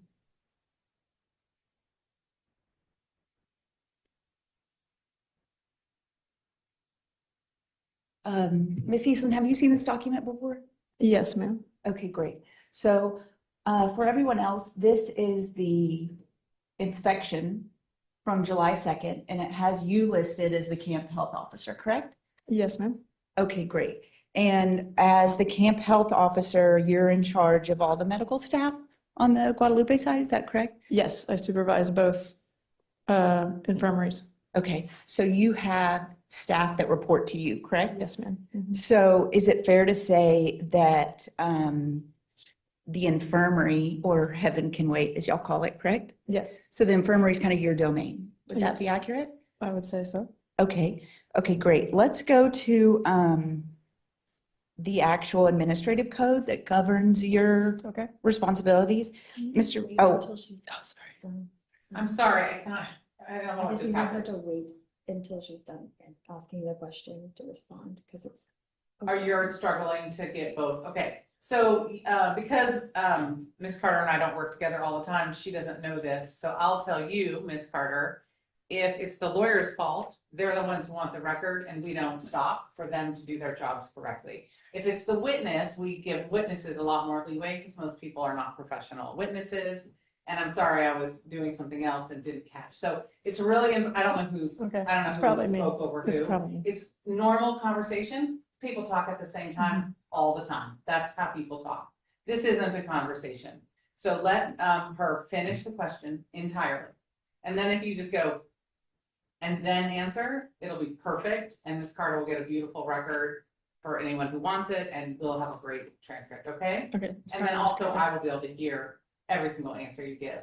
I don't want to turn your speaker up anymore. We'll start getting feedback in here. So do try just a little bit to talk a little louder. I don't Okay. want you to be punched awkwardly over the microphone because I don't know how long you're going to be there. All right, let's go back and just do that one again for me. yes, ma'am. Before we move on, I'd like to admit this. This is plaintiff's exhibit 81, please.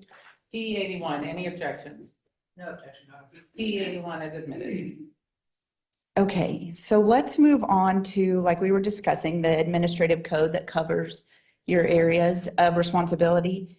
Mr. Medina, can you put up plaintiff's exhibit 82?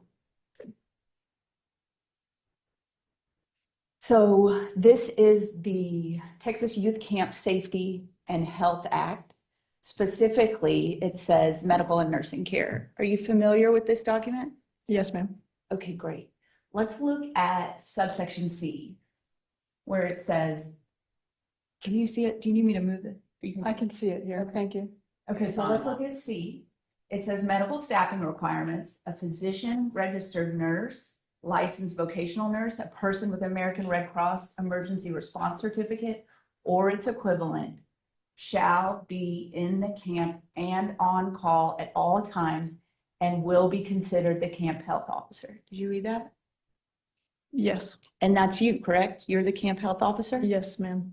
Okay, wonderful. So would it be fair to say that you are in charge of the well-being of all campers? Yes, ma'am. Wonderful. So let's move on. We talked about your domain, correct? It's the infirmary, correct? Yes. Great. One of my domains, I would say. Okay, I'm sorry, Your Honor. I should move to admit this. That's plaintiff's exhibit 82. Any objections? No objection. P82 is admitted. Mr. Medina, can we put up plaintiff's exhibit AB3? Can you see the screen? I can see it here. This is a picture from your website. Is that the infirmary? Yes, ma'am. And y'all call it Heaven Can Wait.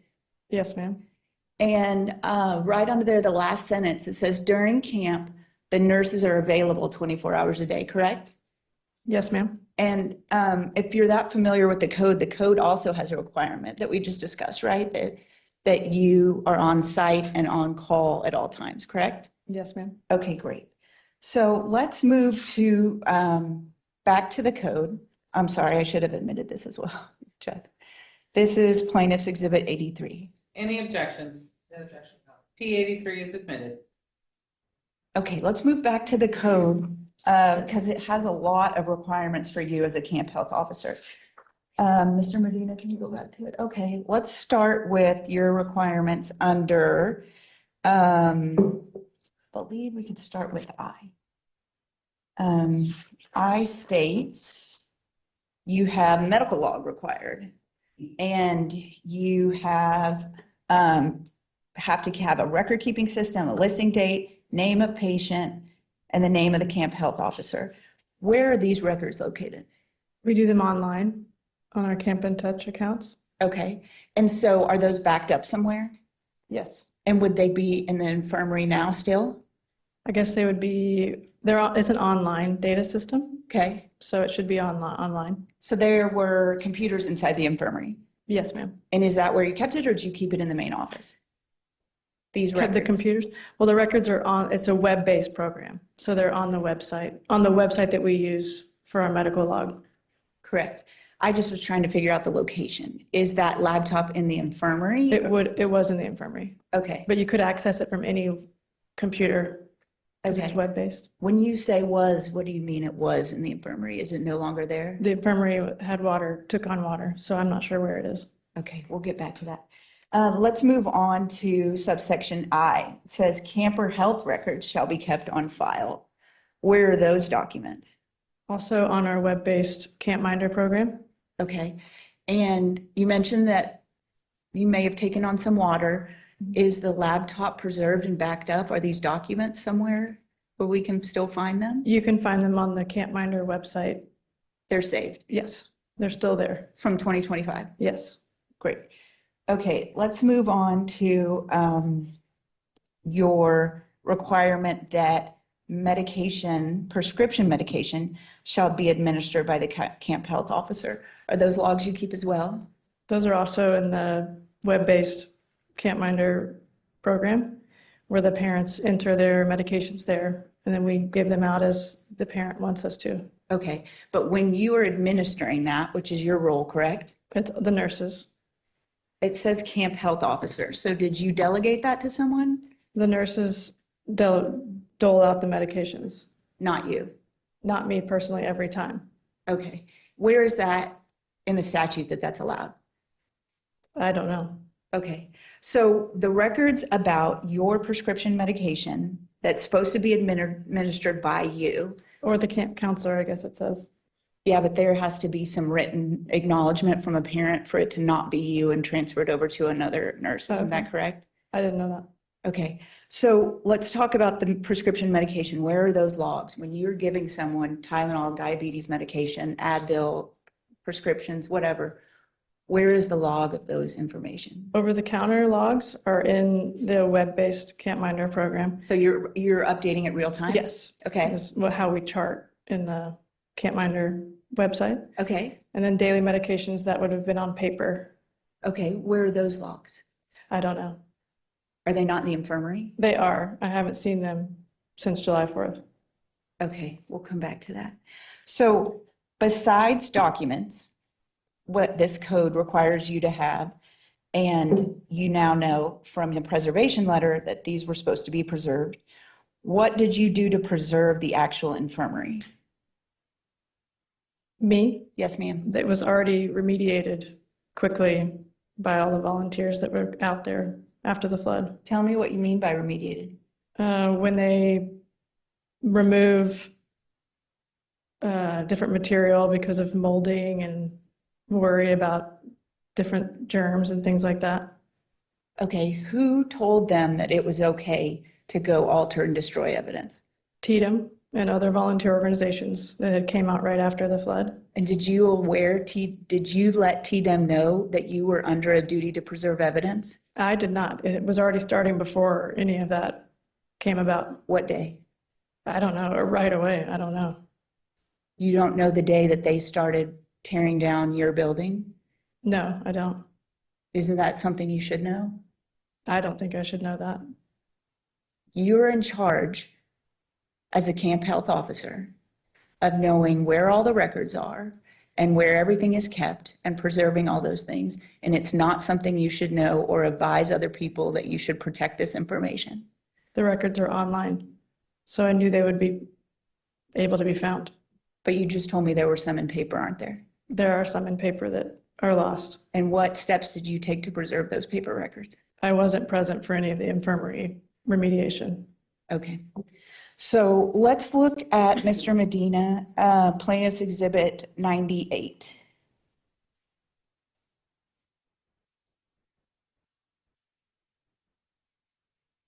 I am going to show you a video depiction of the infirmary.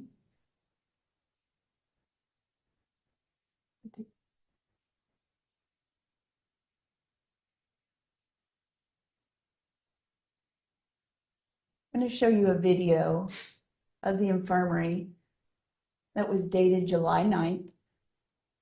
Let's watch it together.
Does that look like a fair and accurate depiction of the infirmary? Yes. Mhm. Okay.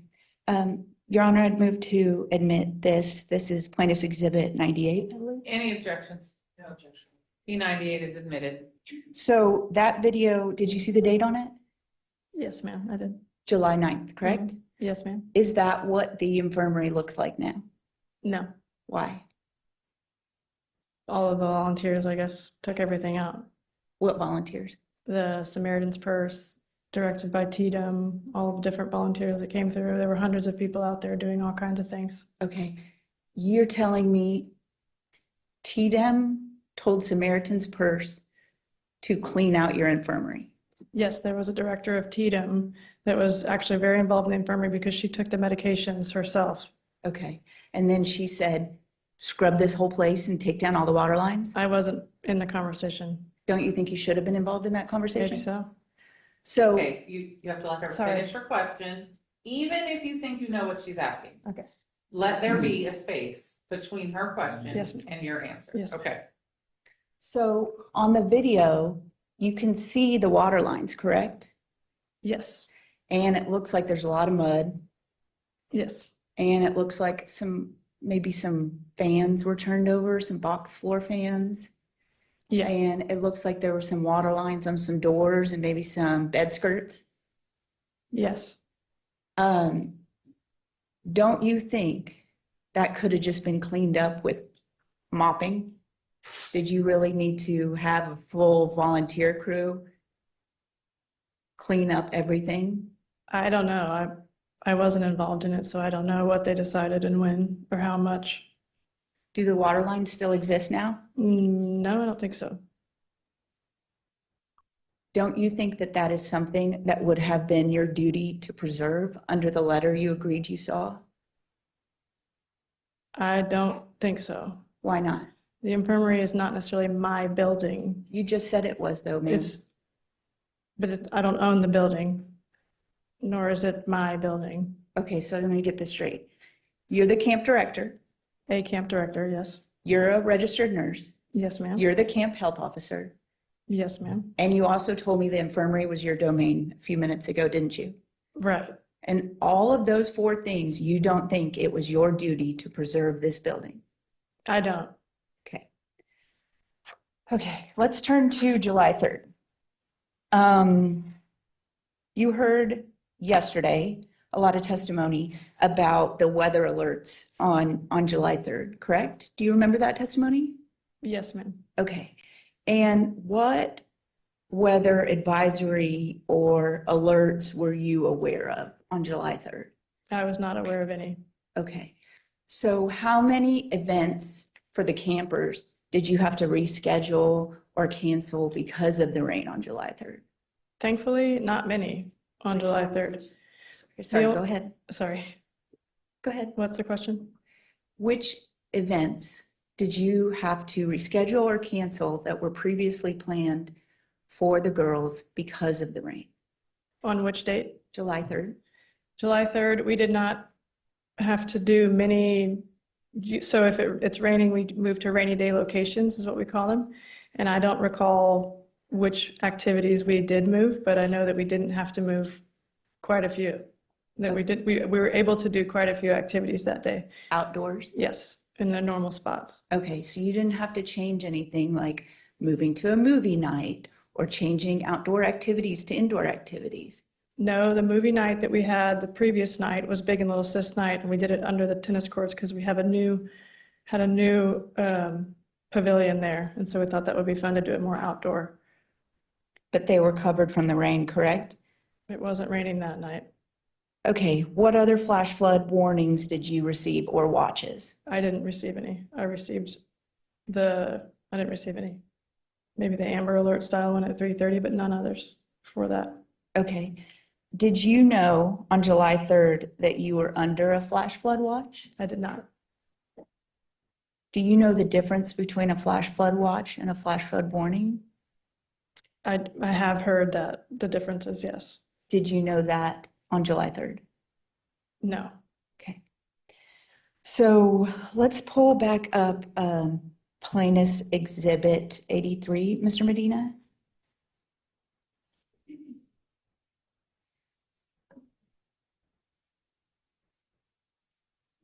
So can you read that last sentence that's in yellow for me? During camp, the nurses are available 24 hours a day. Okay. So on July 3rd, were you on call? Yes. Okay. What other nurses were in the infirmary? We had 3 RNs in the infirmary. Okay. Were they all on duty too? Were they on a break? Were they all working? They're available. Okay. So there were really 4 of y'all all of July 3rd? Yes, ma'am. Okay. And then where is a log of that information of who was on duty, who were the nurses, what their names were? Also in Camp Minder, I guess, You guess? because they are on our staff would be the way to know that. Where are the staff logs? In Camp Minder. Okay. You just said you guessed, so I just want a equivocal answer. Well, I hadn't thought about it until now, but yes, that would be in Camp Minder where the staff, where they're delegated as staff, delineated as staff. So yes. And it tells you in that log what days they were working and who was on call and who was on a break. That is something that they determine themselves, amongst themselves, and then, so I don't know that we write that information down. But you, as the camp health officer, should know which nurse is on duty and when, right? Yes, they're all on duty. I don't think any of them had their time off that day. Okay. On July 3rd, who else was in the infirmary besides nurses? I don't believe anybody else was. Are you sure? I'm not certain all July 3rd that nobody else was in there, but that night, nobody else was in there. Were there any children in the infirmary for overnight care? No. Okay. Mr. Medina, can we go back to plaintiff's exhibit 82, please?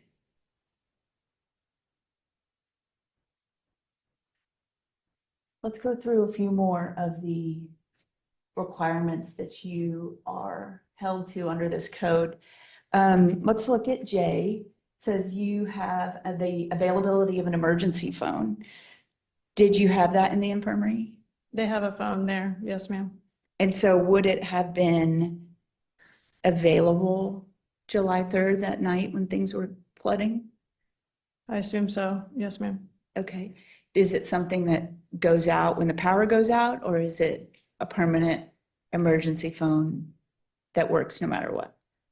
It's a phone line, so I don't know how it's connected to the power or not, but it's a regular phone line. Okay. Do you know if, were you in the infirmary on July 3rd? No, ma'am, I was not. Okay. Do you know if any of the nurses tried to use that phone to call 911? I don't know. Let's move on, Mr. Medina, to K, subsection K, which is the emergency plan. Have you seen this before? Yes, ma'am. Okay, so let's read it together. Emergency plans required.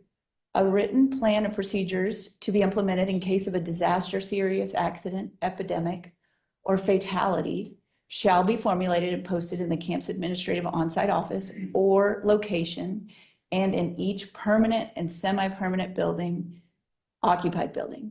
You with me? Yes, Following? ma'am. Yes, ma'am.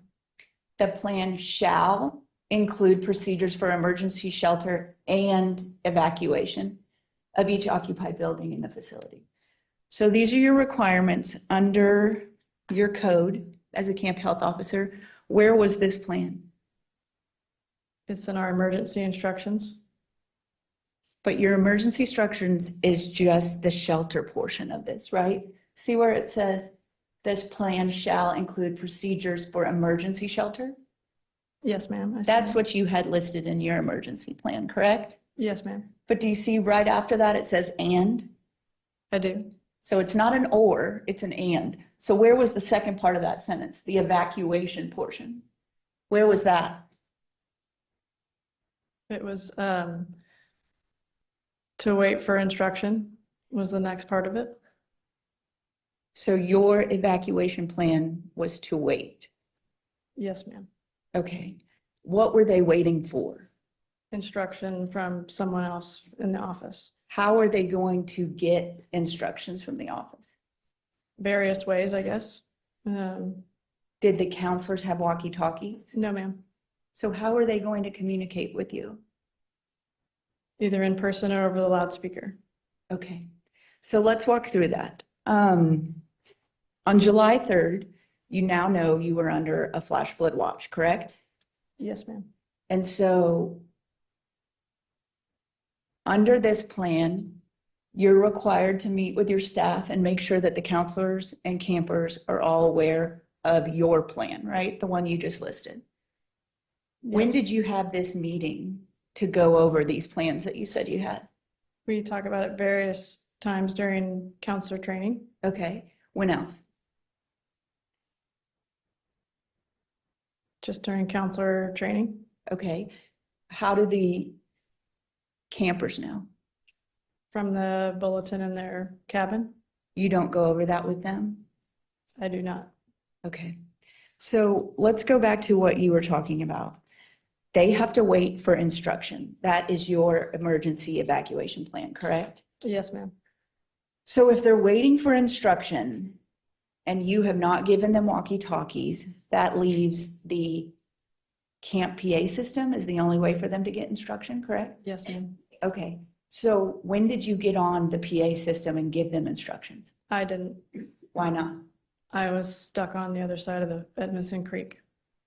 You were stuck there, and we'll go through your timeline, but there was times between taps and 114 that you could have gotten and given them instructions, correct?